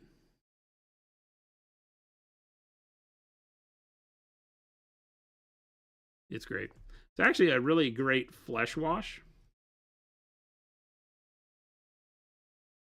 That's really cool. As well, when you don't need your flesh wash to be, like if your skin tones already have enough warmth or you're not looking for a lot of warmth in them. Uh-huh. I like it's a good bone color over white like this. Oh, I was going to say, it's almost like speed painting bone, right? Spray paint your skeletons white. Yeah. And then just do this. It's actually really cool. Boom. Right. And then maybe do like a light dry brush of something over that. That you can do it pretty dang quick. Yeah. It's good stuff. Yeah, that is petroleum brown wash source. Good stuff. It is not glossy, right? No. Unless you thin it down a lot, right? On any of our paints will start to become less matte. They won't become gloss, but they'll start to satin up if you thin them way down. So if you're the kind of person that glazes with 15 layers of glaze, you might see that our paints become a little shiny. That's just a function of diluting them. Like that. All right, what was I doing here? I was going to do the bright green blue over the top of our slate gray. Oh, those colors are so good together. Yeah. Right. And I'm just going to use the side of a big brush and just kind of give it the dry brush once over, but it's not. It's a wet brush. But if I use this side, it'll just catch those edges. I don't want to shove a lot of paint down into the recesses. Sugar Rush is asking about when are the heavy bodies releasing? Hoping by end of the month, beginning of May. Following up one release with another. We usually don't do that. We try to give like 6 months between releases. The heavy bodies, I really want to get out there because we've been holding them for a long time, and there's a lot of Me Too products out there going on right now that I want to make sure that people get if before they spend for stuff like that, if they're going to explore, that they get really good paints. Yeah. Definitely for those releases and for the brushes too, we will always let you guys know on social media the day they all go live. And we'll keep you up to date with release dates as we start to hone those down. Random question. We love the random questions. How would you do a purple black smoke buildup?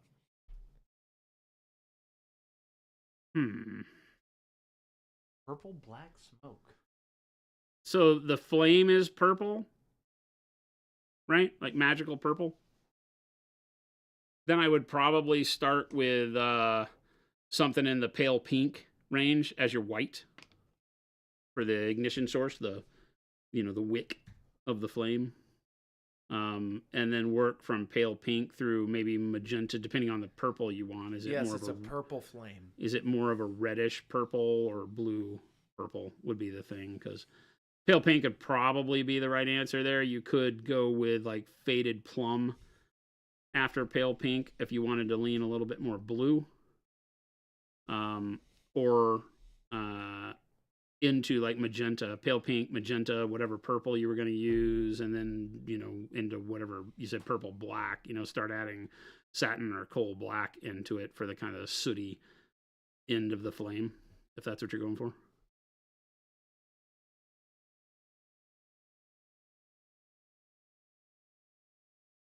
It'd be a really cool workup.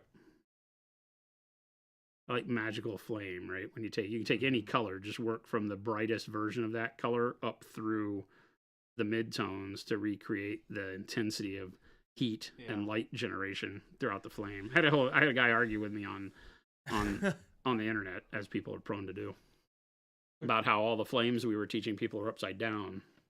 And I was like, no, the source of the ignition is the brightest and carries the most heat. And then depending on how the flame rises, you might get that same brightness up through the flame too. Depending on how the flame is. Yeah, right. Derpstick, here's a question. Petroleum brown is a good flesh wash. Would it be good to wash gold with? Sure, 100%. Because I've used flesh washes before on gold. Yeah, 100%. Yeah, our flesh wash I use on like our rich gold and our gold metallics all the time. It works fantastic. No reason not to. Ghost Hunter says, have you seen Angel Geraldo's new book? No. I have not. He hadn't sent us one. Of course, I haven't asked him. So that just came out. Yeah, he was sending pictures of the fact that the book is at his shop now. Oh, did I do that? Or is that shine? I can't tell if that's paint or shine. Or shine or paint. I think it's shine. It's shine. Okay, that's why I hate metallic paints. A couple questions on this for heavy body acrylics. Stupid questions, but is it the Me Too for painting? And Never a stupid question. Well, what is Me Too for painting, and what are heavy body acrylics used for with miniatures? So think of it like this.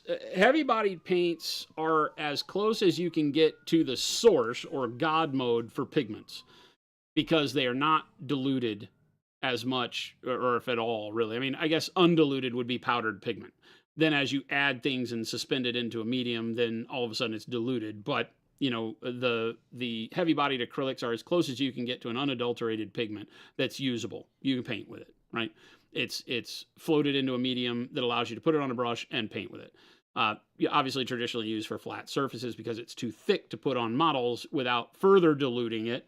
And when you have to further dilute all of your paints, it becomes a hassle and process of just painting with heavy-bodied acrylics. So that's why you don't see a lot of people using just heavy body, although there's plenty of people that do, right?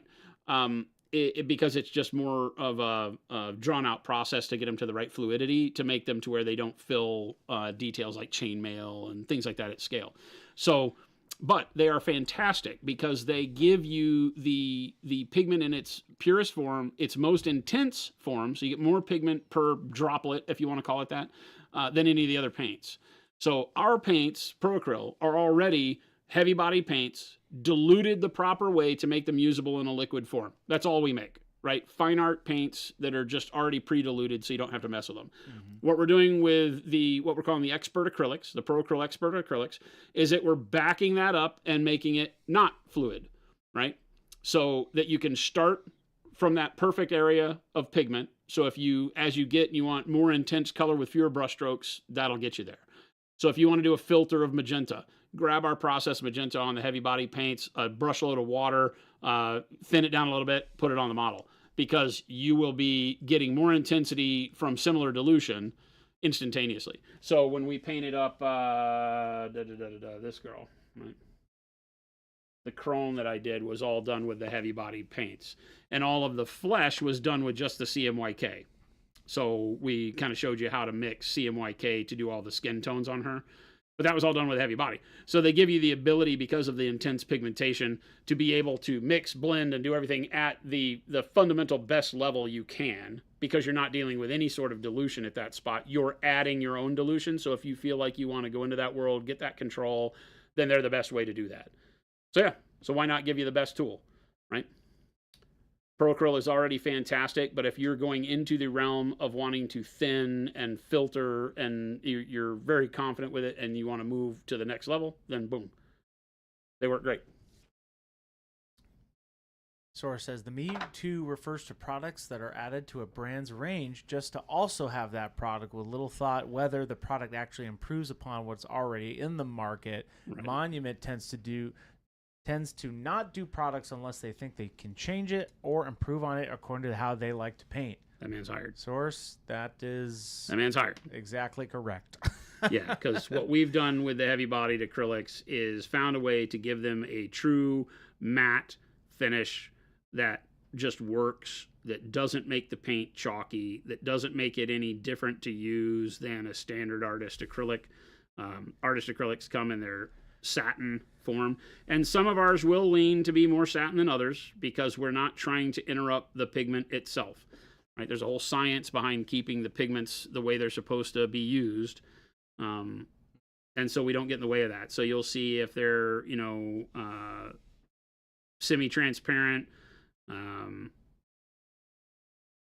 or opaque is all listed on the tube, so you'll know exactly what you're dealing with. We'll have a list of the pigments is on the tube. People have been demanding that for a long time.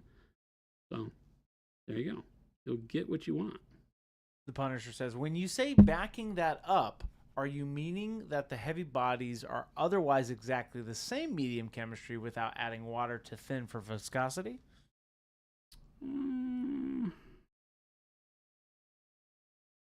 Sorry, I also just hit the mic, chat. Sorry about that.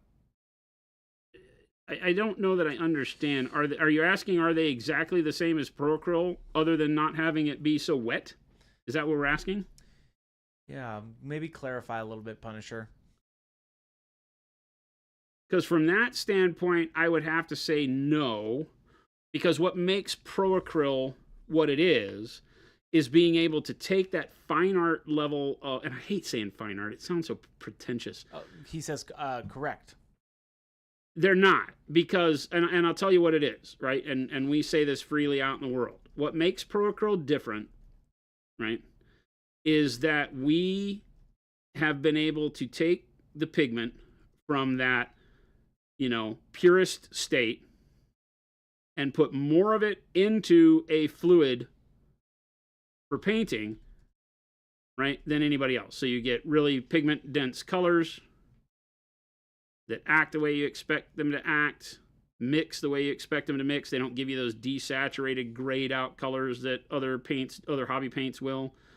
They just act better. The magic of Pro Acryl is how we do that, how we take a heavy-bodied paint, let's say, an artist acrylic, and turn it into a fluid acrylic without it becoming something like kindergarten finger paint. Yeah. Does that make sense? So when you say, are they the same? They are the same great pigments that we use in ProAcryl, and the same great acrylics, the resin that we use as a binder. They're going to have, different levels of that will make them act differently, but it'll feel like ProAcryl. It's like, how do you say it? It's just so tough. It's like where ProAcryl came from, right? It's like you saw Godzilla, and then you go see the original Godzilla. You see Godzilla 2024, and then you go see the original Godzilla. We're bringing out the original Godzilla next. Nice. Right? Everybody loves the current one. We're going to show you Daddy.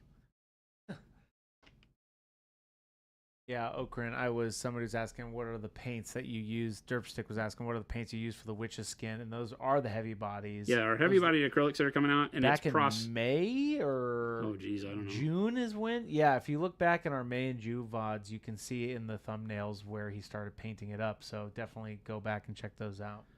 And that is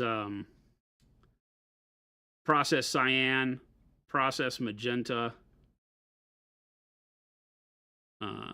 process yellow, and I forget what else. I might have put out like phthalo green on the palette too. Yeah, I use it for the flesh, but we'll have to go back. Applesauce Mouse says, haven't been able to make it in since then, but wanted to say thank you for your class at Adepticon. It was the best class I had that week and felt like it was truly leveled up, so to speak. Nice. Awesome. That's cool. That's awesome. That means the world. That's rad. Can you pop in closer? Yeah. Thank you. Yeah, I having not done an in-person class in so long, it was really nice to get to hang out with everybody. Yeah. My worry is always that I'll go off on a tandem, right? And that we'll just never really get to the core of it. But we really got into some meat, and I was blown away. Everybody in that class did an amazing job with their model. And really, I feel like walked out of there understanding the concept and why it was useful. Right, had a couple of the attendees be like, when we started, I was like, why did I take this class? And then, 5 minutes in, they're like, oh. And I think it's because I don't start with any glitz and glamour. I just start with all right, here's what we're going to do, and this is why it's important. I don't tell you it's a secret or that 9 out of 10 doctors hate when I tell you this, this one simple trick. There's no clickbait in it. We just get you leveled up. Paint better. Doesn't need to be ProAcryl paint. Just pick up a brush and, like Chris says, put paint on the model. Put paint on the model. That's all it takes, chat. Sugar Rush is asking, have any thoughts on new set of trainers? Yeah, I'm already working on them. I have a meeting tomorrow about that. Always working, chat. Always more. Yeah, the next set will be released in a trio. I just haven't determined what the concept behind them is. We have a potential partner that wants to do some work with us that is asked to be involved in that. So we'll see where that goes. First time chat nerd cat. Welcome. We were just talking about this, so I'll have Jason summarize real quick. What would you say the best use cases for the upcoming heavy bodies over the regular PA paints? I think what you'll find is that you will use our regular ProAcryl paints to do all of your base coating. Mm-hmm. And because the heavy bodies are going to be less opaque, right? Part of the trick of making a fluid acrylic for model painting is to get its opacity at a level that doesn't subtract too much from the vibrancy of the color. Because the raw pigments themselves are mostly semi-transparent, or semi-translucent. Yeah. Correct terminology there. There are titanium white, carbon black that are opaque, right? There are opaque pigments, don't get me wrong.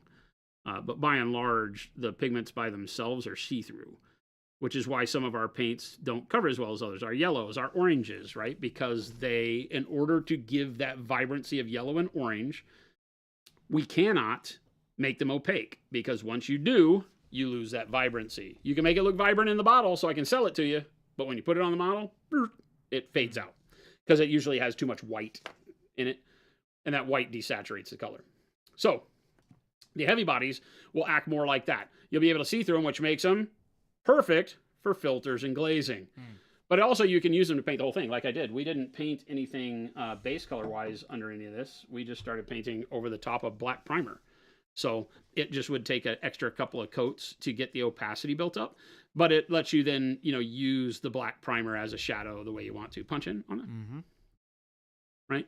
So there's no problem with the opacity there, but you can see like under the nose where I spent less time that more of the black primer is spotting through. Under the chin, more of the black primer is spotting through, right? You have to spend a little bit more time focused on your highlights and building up your color in a traditional painterly sense in order to get more opacity. So more layers equals more opacity. Excuse me.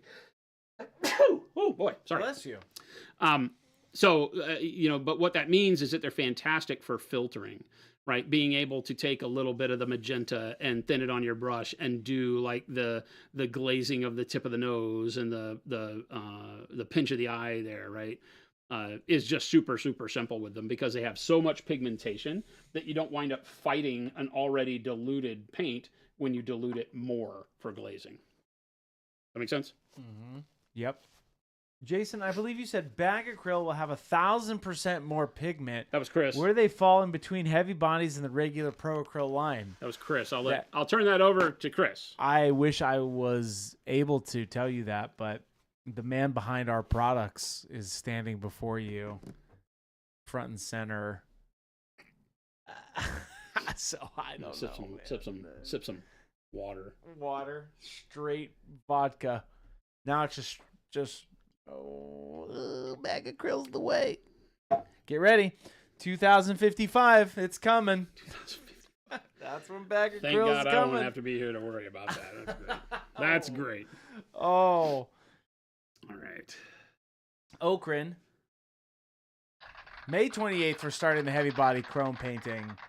We can rely on Okran to help us with keeping us on the straight and narrow path. Thank you. Let's make a wash. Oh. Let's make a plum wash because it's sitting right here. This is how I choose my colors, chat. Whatever's the closest gets. That's literally, I was like, ooh, that looks good. I'll choose this. What is this? Game Delay says, I was busy with work, but then I saw that this was stream is life-changing. Now I know why. Good hydration. That's 100% correct.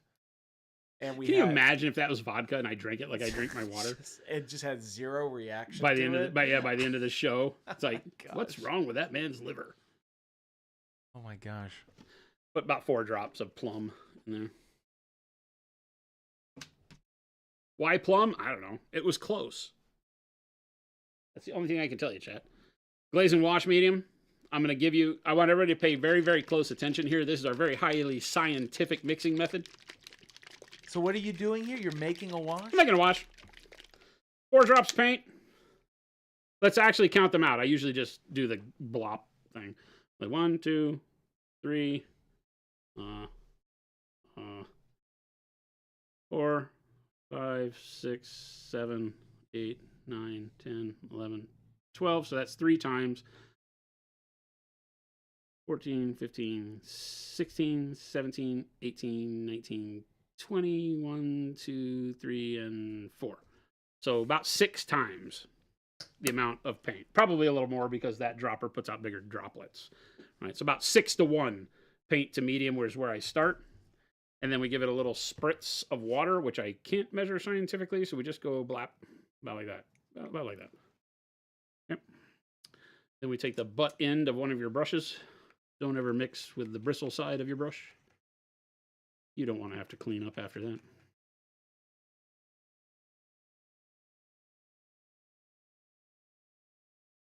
Okay. Then with the paint that's on there, you go on your nifty-difty hand tattoo and test the opacity.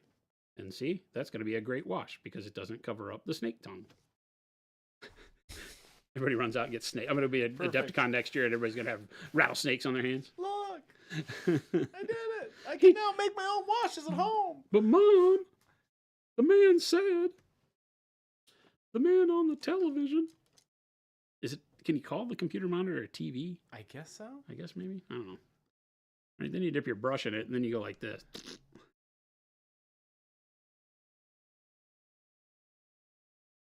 Nice, and that's your own wash right there, chat. That's all it takes.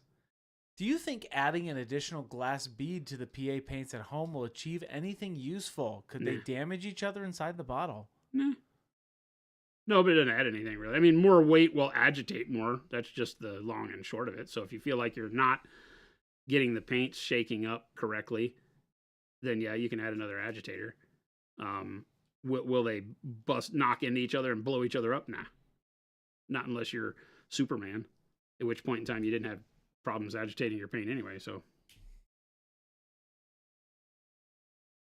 Clark Kent doesn't suffer these problems.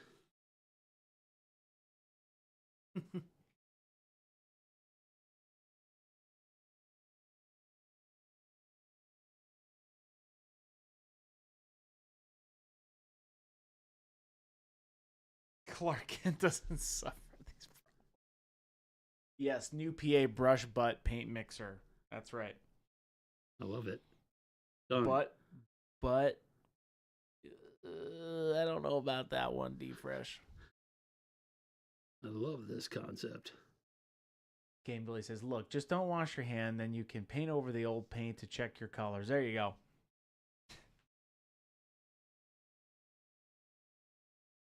But what if we get agitated by shaking our paints? I don't know about that one, Source. I get agitated. 100%. 100%? You heard it. I get. You heard That's it. good. Right here. I don't deal in percentages. I deal in percentages. Percentages. Good.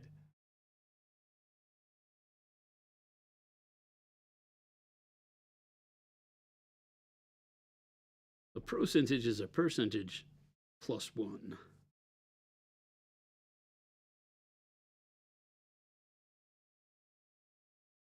I have no idea what I'm doing. This is one of those explorations. That feels good. This is one of those exploration moments where I'm like, I don't know what's going on. I don't know here. what I'm doing. Okay, I thought that fur was a part of the mane at first. I'm doing it as a blanket under the saddle No, I think that's what it is.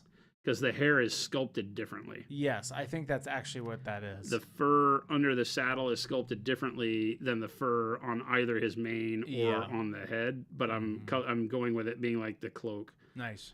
Right?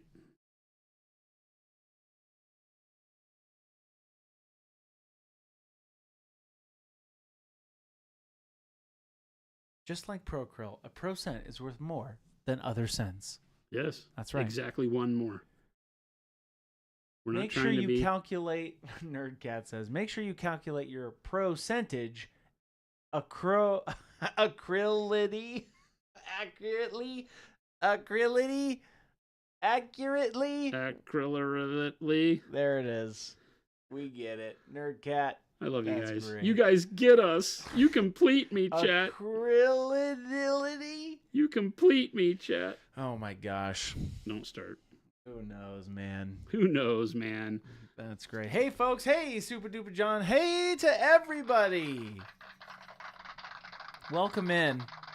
If you are just now showing up, where have you been? It is 3:41 p.m. Mountain Standard Time, and that is a time in the United States of America. That is not an oil company when I say Mountain Standard Time. It is a bright, shiny 89 degrees here in Phoenix, Arizona. Chat, I apologize. And we are happy that you chose us today. I apologize, chat. On stream. This is what we have to deal with. When we hired him, this was not evident. We had worked with him quite a bit, and these things had not really shown their ugly selves. That's all right. I do my best for the best, chat, and sometimes I fall short. I do my best for the best. I do my best for the best. My best for the best, chat. And sometimes I fall short. Oh my God. I fall short, chat. False politicians. We're going to do it right. We're going to do it first. Oh my gosh. There was oh my gosh. Avian. Payne's Gray Wash. What? What? Avian, I was at work. I was stuck in traffic. There was a flood. My dog died. It's not my fault. That got dark quick, Avian. What? I'm gonna say she's lying. Oh, they were doing Oh no, they were doing. Yes, He we are. is lying. I mean, Are you lying, Avian? Avian's Look lying. at you pulling out my heartstrings. That's probably about the second time I've called Avian she. I don't mean to do that. Avian, I hope that is a lie. Otherwise, I need to bring this down a notch. Think not what the bag of taters can do for you. But what you can do for the bag of taters. Why is it bag of taters? You know, what's taters, eh? Bag o taters, you get it? Agitators, but the ones for the bags. I get where it came from. I'm just like, what? Somebody said bag of taters. And I said, what's taters, precious, eh? Potatoes. This is what I have to put up with, chat. Boil them, mash them, stick them in a stew.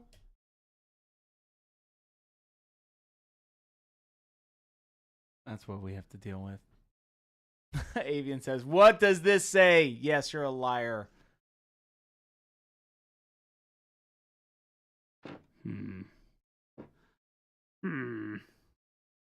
Bag of taters. Oh, bag of taters. We're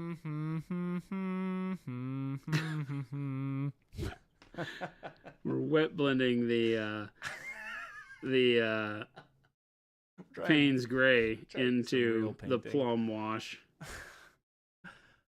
And ignoring Christopher. Does your glaze and wash medium 120 mil change the finish of my PA paints if I thin them, say 10-1? Well, I end up with satin. The glaze and wash medium is matte. Yep. So it will matte your paints more. No, it will not. If you thin just with that and no water, it'll keep the matte level where you want it. If you add a lot of water, that's where you'll start to break the matte and get towards a little bit more of a satin. It will never be satin, right? But it might gain a sheen to it. You would have to do many, many layers before that was a problem for you, though.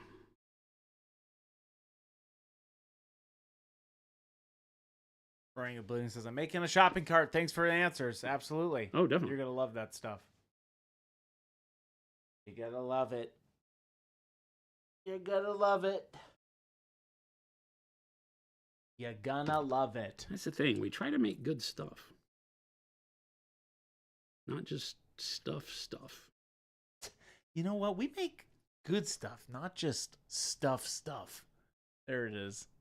That's the Monument Hobbies new slogan. So we make good stuff, not just stuff. Yeah, not for stuff's sake.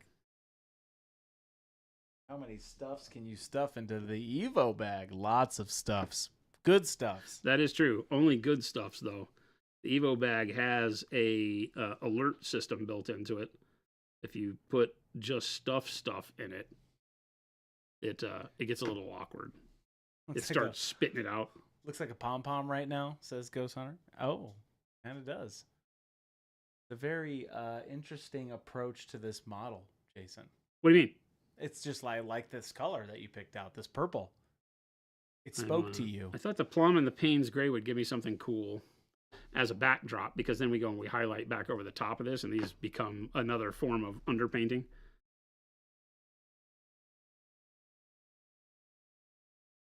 And Bomb, we found it out. It's the Lord Guard's Cavalry. We did find that out. From what's the B something? Bestiarum. They're not Bestiarum because they don't have an A. It's just BESTIARIUM. Bestiarum. I don't know what that means. That's just made up words. So why did you start with a plum glaze and move to Payne's Gray wash and not the reverse?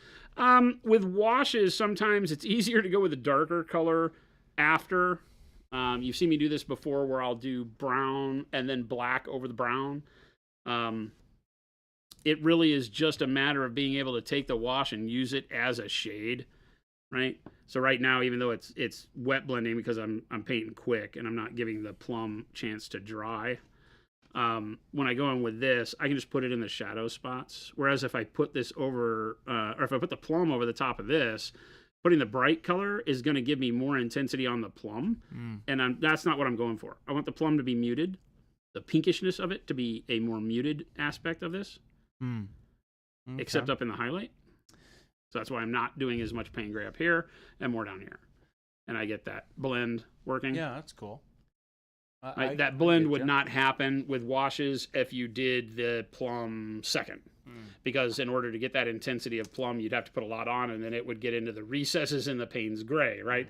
Because of the way washes work, they don't, like normal paints, we'd sit them on top of the spots and you go dark to bright. Washes go into the recesses and don't sit on the high spots, so you have to reverse that. You go light to dark. So you put the light on there and it gives a filter over the whole thing, and then you put the dark in and it goes into the recesses and gives you the shadow. So just a little bit of a stand it on its head. You could do the Payne's gray and then dry brush it and then do the plum over that, right? But again, I think this is the easiest way because you get a nice blend on it really quick.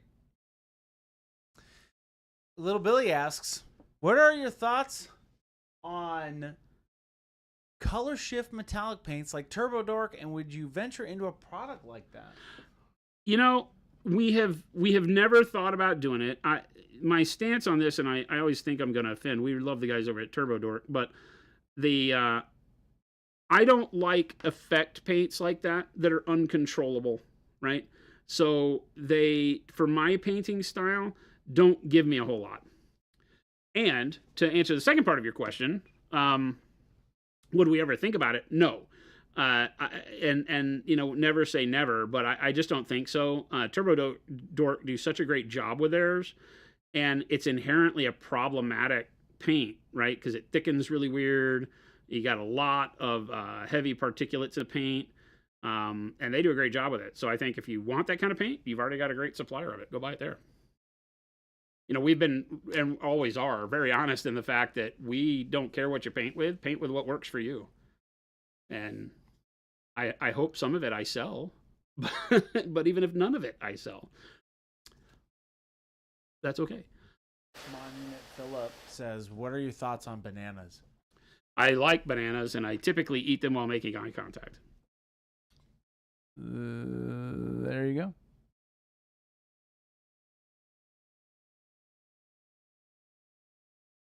That's my favorite question to see in chat, says Game Delay. Philip, I'm here to ask the real questions. No, you're not. False. The hard questions. I want to get to the bottom of this. It's the last thing I do. Yeah, they're very interesting. They're a very interesting paint. The color shifts? Yeah, very interesting. Well, they just kind of give you, like, you never know where the colors are going to go. You know, when you see me do things like the iridescent wings and those things, I'm putting the colors, even if I just place the colors random, I'm still actually moving colors towards, like, the yellow will go towards where I want the highlight to be, and the magenta will be in the middle, and the dark jade and the purples will be elsewhere. And then I filter a color over the top, so when you look at it, it gives you that color shift feel, but the colors that you're seeing in that shift are exactly where I want them to be based on where a shadow, midtone, and highlight would be. It's just a more complicated process and doesn't become something that lets you, you know, create that effect very simply. Like if you were wanting to paint a, you know, wizard holding a crystal ball sphere and you want to paint that with that color shift metallic. So when you turn it, it has all that craziness to it. I think that's great. They're a neat effect.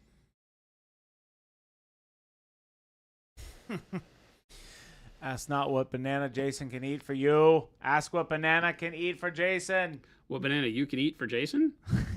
Are there different ones? No, I think it's AFK trying to do. Ask not what banana Jason can eat for you. Ask what banana can eat for Jason. Send him a video. Chris is missing your question, Roadside. I am. Said, last question from the Peanut Gallery before I venture out to find food. What food are you getting? I have a question for you.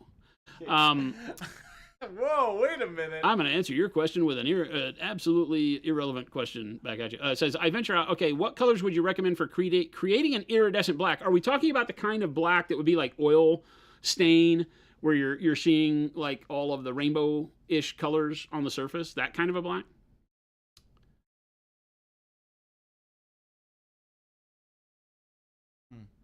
Because I like to paint the surface pure black. Yep. And then with grays and or whites, kind of paint in the area where I know I want that kind of iridescence to be. Sometimes you can do this really easy with a dry brush of gray, like neutral gray, and then a dry brush of white. You just have to make sure it's not chalky dry brush. You don't want to get big splotchy areas of paint. You want it to be a very smooth blend, almost kind of like a, think of it like, well here, while this wash is drying, why don't we just do something like this, right? Yeah. Why don't we do something? Jeez. Like, gosh, guys, why don't you actually show them, Jason? Let's do it. Not just sit there and reminisce about the way you might do it. No, that's good. That's good. Satin black, good place to start. Right? This will probably eat up all the time we have. This is it. Right? So this is a great question because we've shown you how to do kind of that pearlescent, iridescent look with lighter colors because you can filter the light color over the iridescent colors. Okay, I'm going to use a BAB for crying out loud. You heard it. That's and awesome. Now you see it. Holy opacity, Batman. Do they have the best black ever? I mean, wow. Yes. Thanks for asking. Holy opacity, Batman. Holy rusted metal, Batman. Holy eggs and bacon, Batman. And when your friend's asking, why do you use Pro Acrylic? You just tell them this. Just show them this video. Satin black is one of my favorite colors.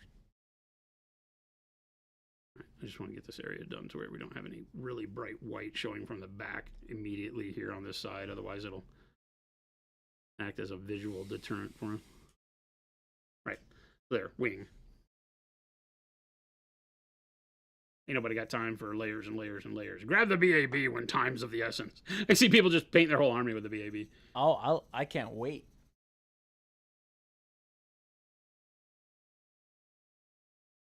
Batten Slack slayed me. I usually start with Batten Slack.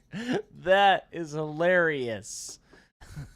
Last week, wasn't there something like you did with the pearlescent wings with black transparent instead of white? I did not. Did I? I think maybe you're talking about Sanguinius? But I didn't do anything with black transparent, did I? No. Nope. No. We did it with white. Yeah.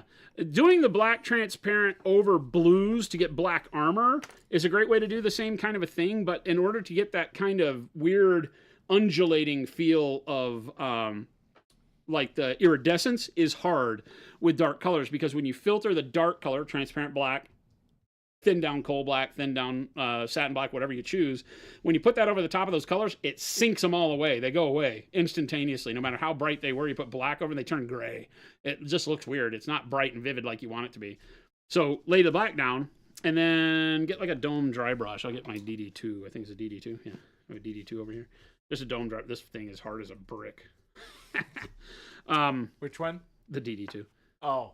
It's super hard. I haven't cleaned this one in like 8 million years. You have a couple new ones over there. Ooh, I have new ones. Look at that. I can mess these up. Right. This is awesome. I have a brand new one, chat. Look at that, baby. Wow. Whoa. All right. Okay. So then, for fear of wet blending, we're just going to grab some neutral gray. Well, who knew that it's probably out here someplace. That's dark warm neutral. So neutral gray, maybe dark warm would be a better one. Let's do some dark warm. We'll go through the whole gamut, chat.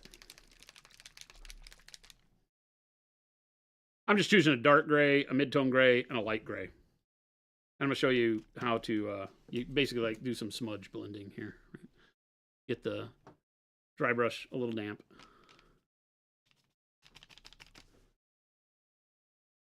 And then we're just going to kind of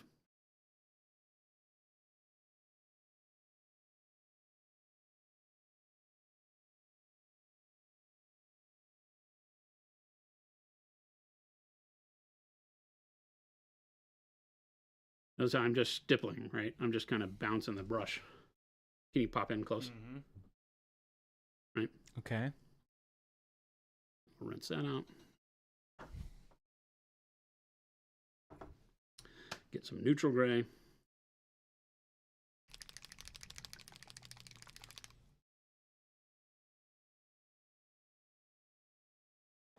And if you were smart, unlike me, has this ever been used? It has to have been used. It's out on my, it hasn't been used. What hasn't been used? The neutral gray is literally out on the desk. It has never been opened. Well, Jason. Why is it out here if I haven't used it? You put it out there. I don't believe that for a second. Jason, you put it out there and you didn't use it. These people are gaslighting me, Chad. Gaslighting? No. I know it's all my fault. I just don't understand why I would do such a thing. I probably grabbed it and then never used it. Oh, that's probably I chose some why. other gray instead. Yeah. That's why. I got it out. I said, I'll use neutral gray. And then I was like, no, I'll use this other color instead because why 100%. not? Well, Okay. you just got all those new labels too. Fresh. And we'll take the neutral gray over the top of this. And again, just light kind of stippling. Rotate the brush as you go to.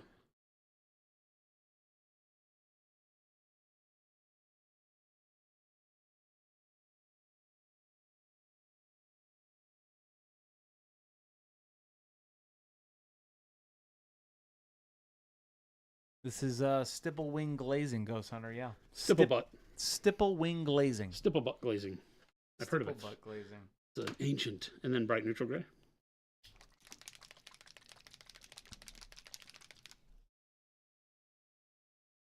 Keeping the grays going. I'm not really cleaning the brush a whole lot between these and just kind of bouncing it on the paper towel and a little bit on my hand. I get a little bit of blending going on just in the paint itself, but I just kind of want to.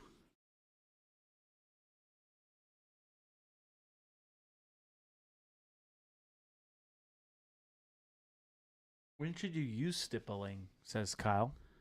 Kyle Sparks. Whenever you want. It gives a lot of texture, as you can see. When you're looking for texture.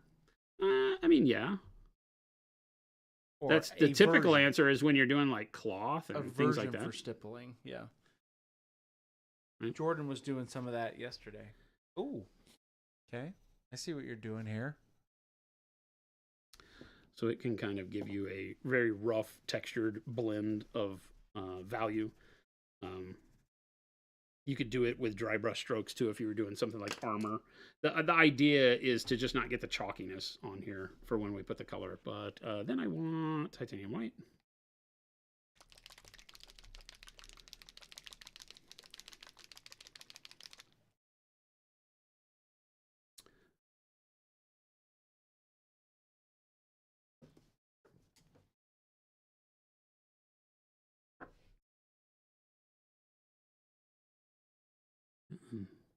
Again, just like you would with anything, we just want to keep our brighter colors towards our highlight. Yep. Just going quick, just kind of up here towards the top.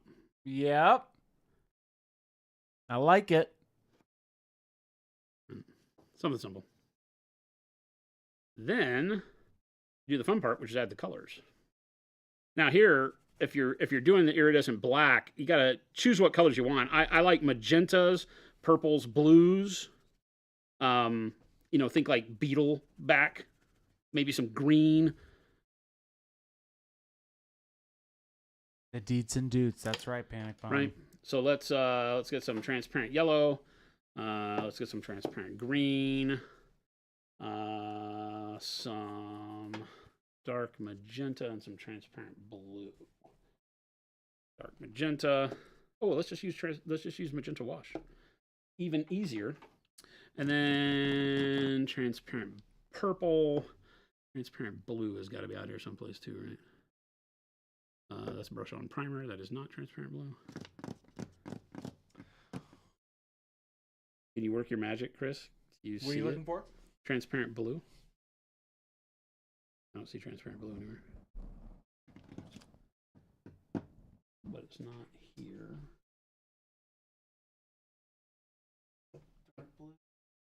No, it's Payne's Gray. Payne's Gray. Wait a second. Oh, is that it? Okay, look, hiding. Couldn't see. All right, cool. Okay.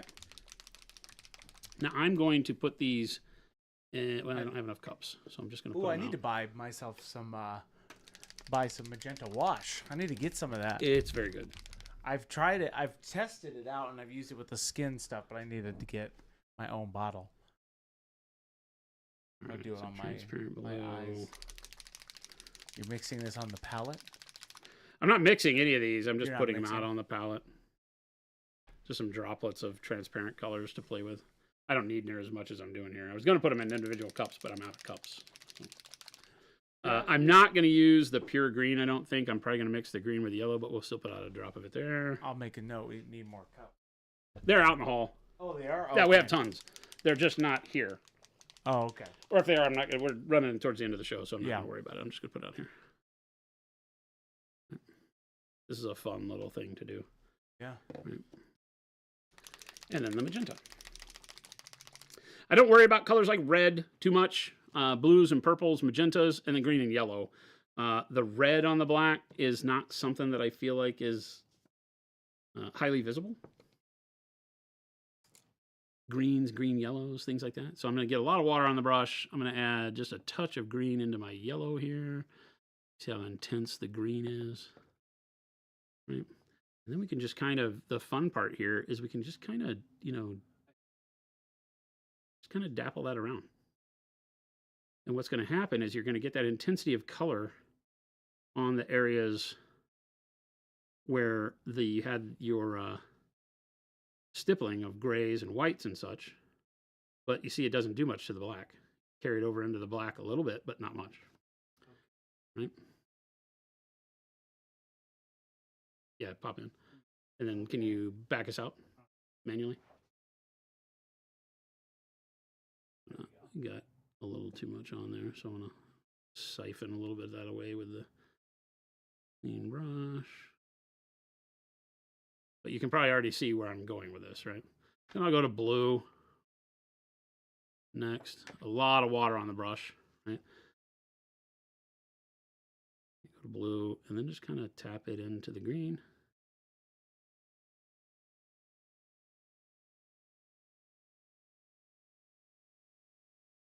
Something down here on its own.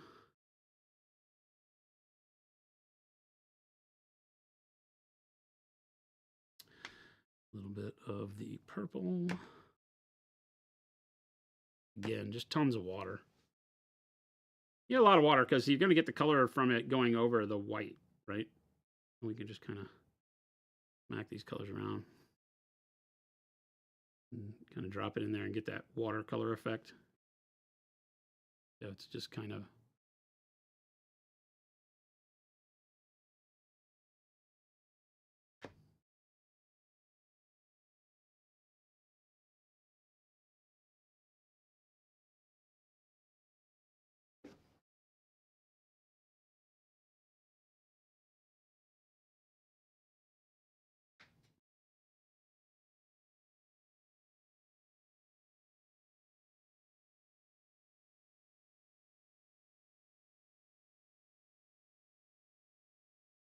and a little bit of the magenta wash.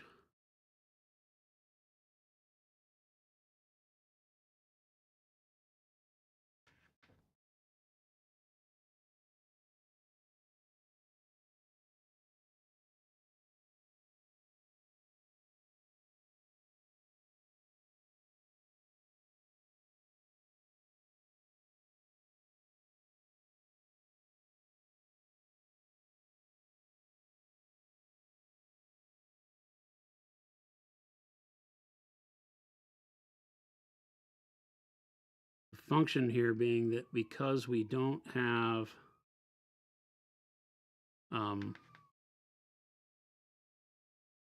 too much of the black covered up, we're not underpainting in the way we normally would. We're putting these colors over the top of the black. Up this way, sorry. Right. Then as that black is showing through, it gives you the idea that the piece is still black and that the coloring is just part of it. The reflection, whatever else. And now when we go back and we use the transparent black over the top of this, we don't have to do too much. And I don't know about my color placement or whatever, but you see that, right? You could do like an entire beetle back or whatever you wanted to with that.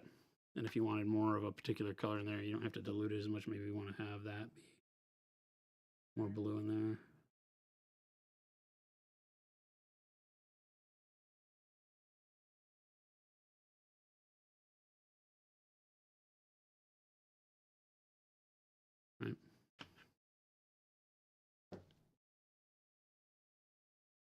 kind of poke the blue along.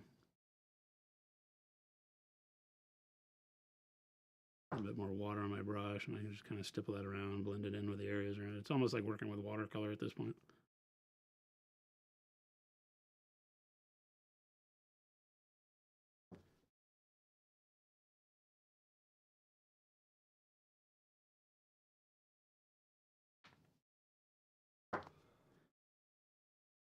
More intensity from the magenta, maybe. Hide some of that green.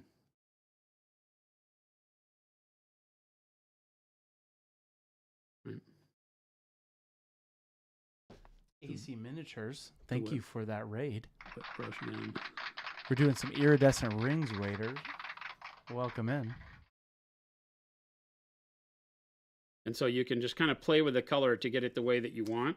And then, unfortunately, it'll be very hard to get it to dry quick enough to do what I want to do next. But we'll do it tomorrow at the beginning of the stream, and then Chris may want to very interesting. pop this out, because then what you can do is you can go in with the transparent black over the top of this if you don't want it as bright, or you can start adding your highlights over the top of this, which would not be in the reflected colors or the iridescent colors. They would just be in what the black would highlight to. So bright neutral gray, we can show you real quick, right? So if I were to take and just want to say, okay, well, how would you do your final highlights? Because what you've done is created a base coat now, right? For those of you just joining us, the question was, doing iridescence or pearlescence in black is a lot tougher. You can't underpaint for that very easily, because you wind up in a situation where your the black filter over the top, like we would do if it were white wings or something like you've seen me do on Sanguinius, the black filter over the top desaturates all the colors, right? Turns them into not great versions of themselves, right? They look like grays and such. But see there, you can see that highlight that I'm putting on there with the bright neutral gray. Yeah. So you wouldn't highlight in any of the colors that I've just painted. You would highlight in the reflected light color. So like this red ridge here. I can see the light that you're following right now too, right, on screen. And you can go here. You'd almost highlight it as if these colors don't exist on the model. Interesting.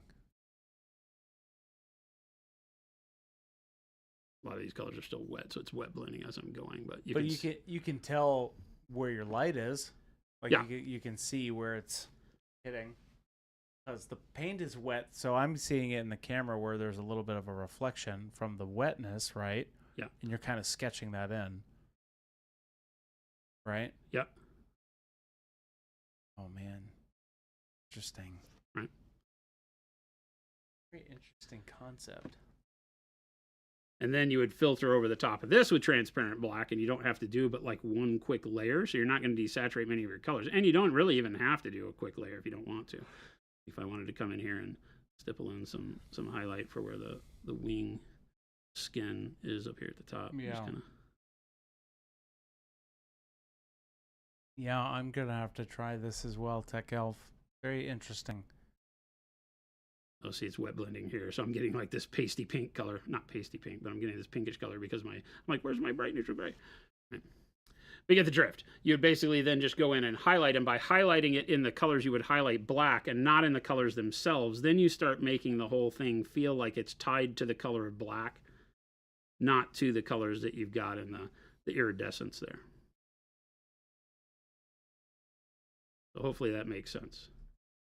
And unfortunately, I can't filter the black over the top. It'll ruin this whole thing right now with all this wet paint, because I'm working wet on wet right now and just kind of overpowering the colors beneath in order to get a little bit of highlight going with the gray. But you can see how you could just carry that on as far as you needed to follow the light source on your model, right? Nice. And you would get a really neat coloring. So you can think of like the big beetle that What's-Her-Nuts from the Dryads rides, right? Ilariel, right? Yeah. You could do something like that really quick and get a really neat coloring. And again, the only thing you've underpainted was the values for it, and then you've got the ability to create like that oil slick black very quickly. Yeah, interesting. Huh. Jason, thank you. That was wild. No, thank you guys. And now our fur on our cloak finally dried. Wow, chat. That was the bonus hour. It's a good workup. Darth, I don't like using a hair dryer. I'm one of those fanatics that if you speed up the evaporation, you can cause too much heat and not have the acrylic bond right. I'm a nutcase, so I don't do that. I just let it dry naturally. We'll use like the cold air from the airbrush if we're really blowing and going. So we have that, but don't use hot air from an air dryer. Use it on the cold setting. Well, Jason, time to go. Yeah, but we just got here, Chris. Kind of. We had a bonus hour. So chat, you can't give us any bonus hour. Bonus, like we're in the bonus hour, like going like 13 minutes. Yeah, so it's a bonus 13 minutes. Bonus hour. Okay, you like to sell it. Well, this is the bonus hour. Okay, chat, you got a bonus hour today. It was exactly 13 minutes long. Going on 14. Thank you so much for hanging out with us. Aaron, thank you for the late raid. Yes. Sorry we are not hanging out for longer. Bonus minutes. There you go, Phil. Sell the truth. But thanks so much for hanging out with us, guys and gals. Make sure to follow all the links Chris just put up in chat. It'll take you over to monumenthobbies.com where you can purchase our stuff if you're in the U.S. or the FLGS store locator if you're elsewhere in the world, or if you just want to support your U.S. local dealers. We've got stores all over the planet. Thank you so much for supporting our little crazy business here. We love it. Remember, we do this stream Monday through Friday from 2 p.m. to 4 p.m. Mountain Standard Time here in Phoenix, Arizona. We'd love to see you back as much as possible. You can join up on the Discord over there with 5,587 amazing artists in the Discord watching Jason painting a Wolfsguard cavalry from... Thanks for the advertising there. Ghost Hunter. We finally figured out what model it was, right? Is boner hour like happy hour? It depends on which end you're at. Oh my Damn, time flies when... Wait a minute, pig tofu. That's not how that works. That's not how that works. Thank you, everybody. Thank you. Remember to hit the follow button or the subscribe button if you're ever watching us on YouTube. We stream on both platforms. You can always catch up with the show after the fact on YouTube if you missed something or if you just want to go back and watch this stupid hilarity again. Listen to Chris blowing a train whistle. I guess so. Me sighing, oh, chat. See what I have to deal with? But thanks so much. Stick around. Chris is going to find us somebody to raid. So we'll pass this on for some other amazing hobby goodness as you go off into your evening. Thank you so much for dropping in. We'll catch you back here tomorrow. Adios, gang.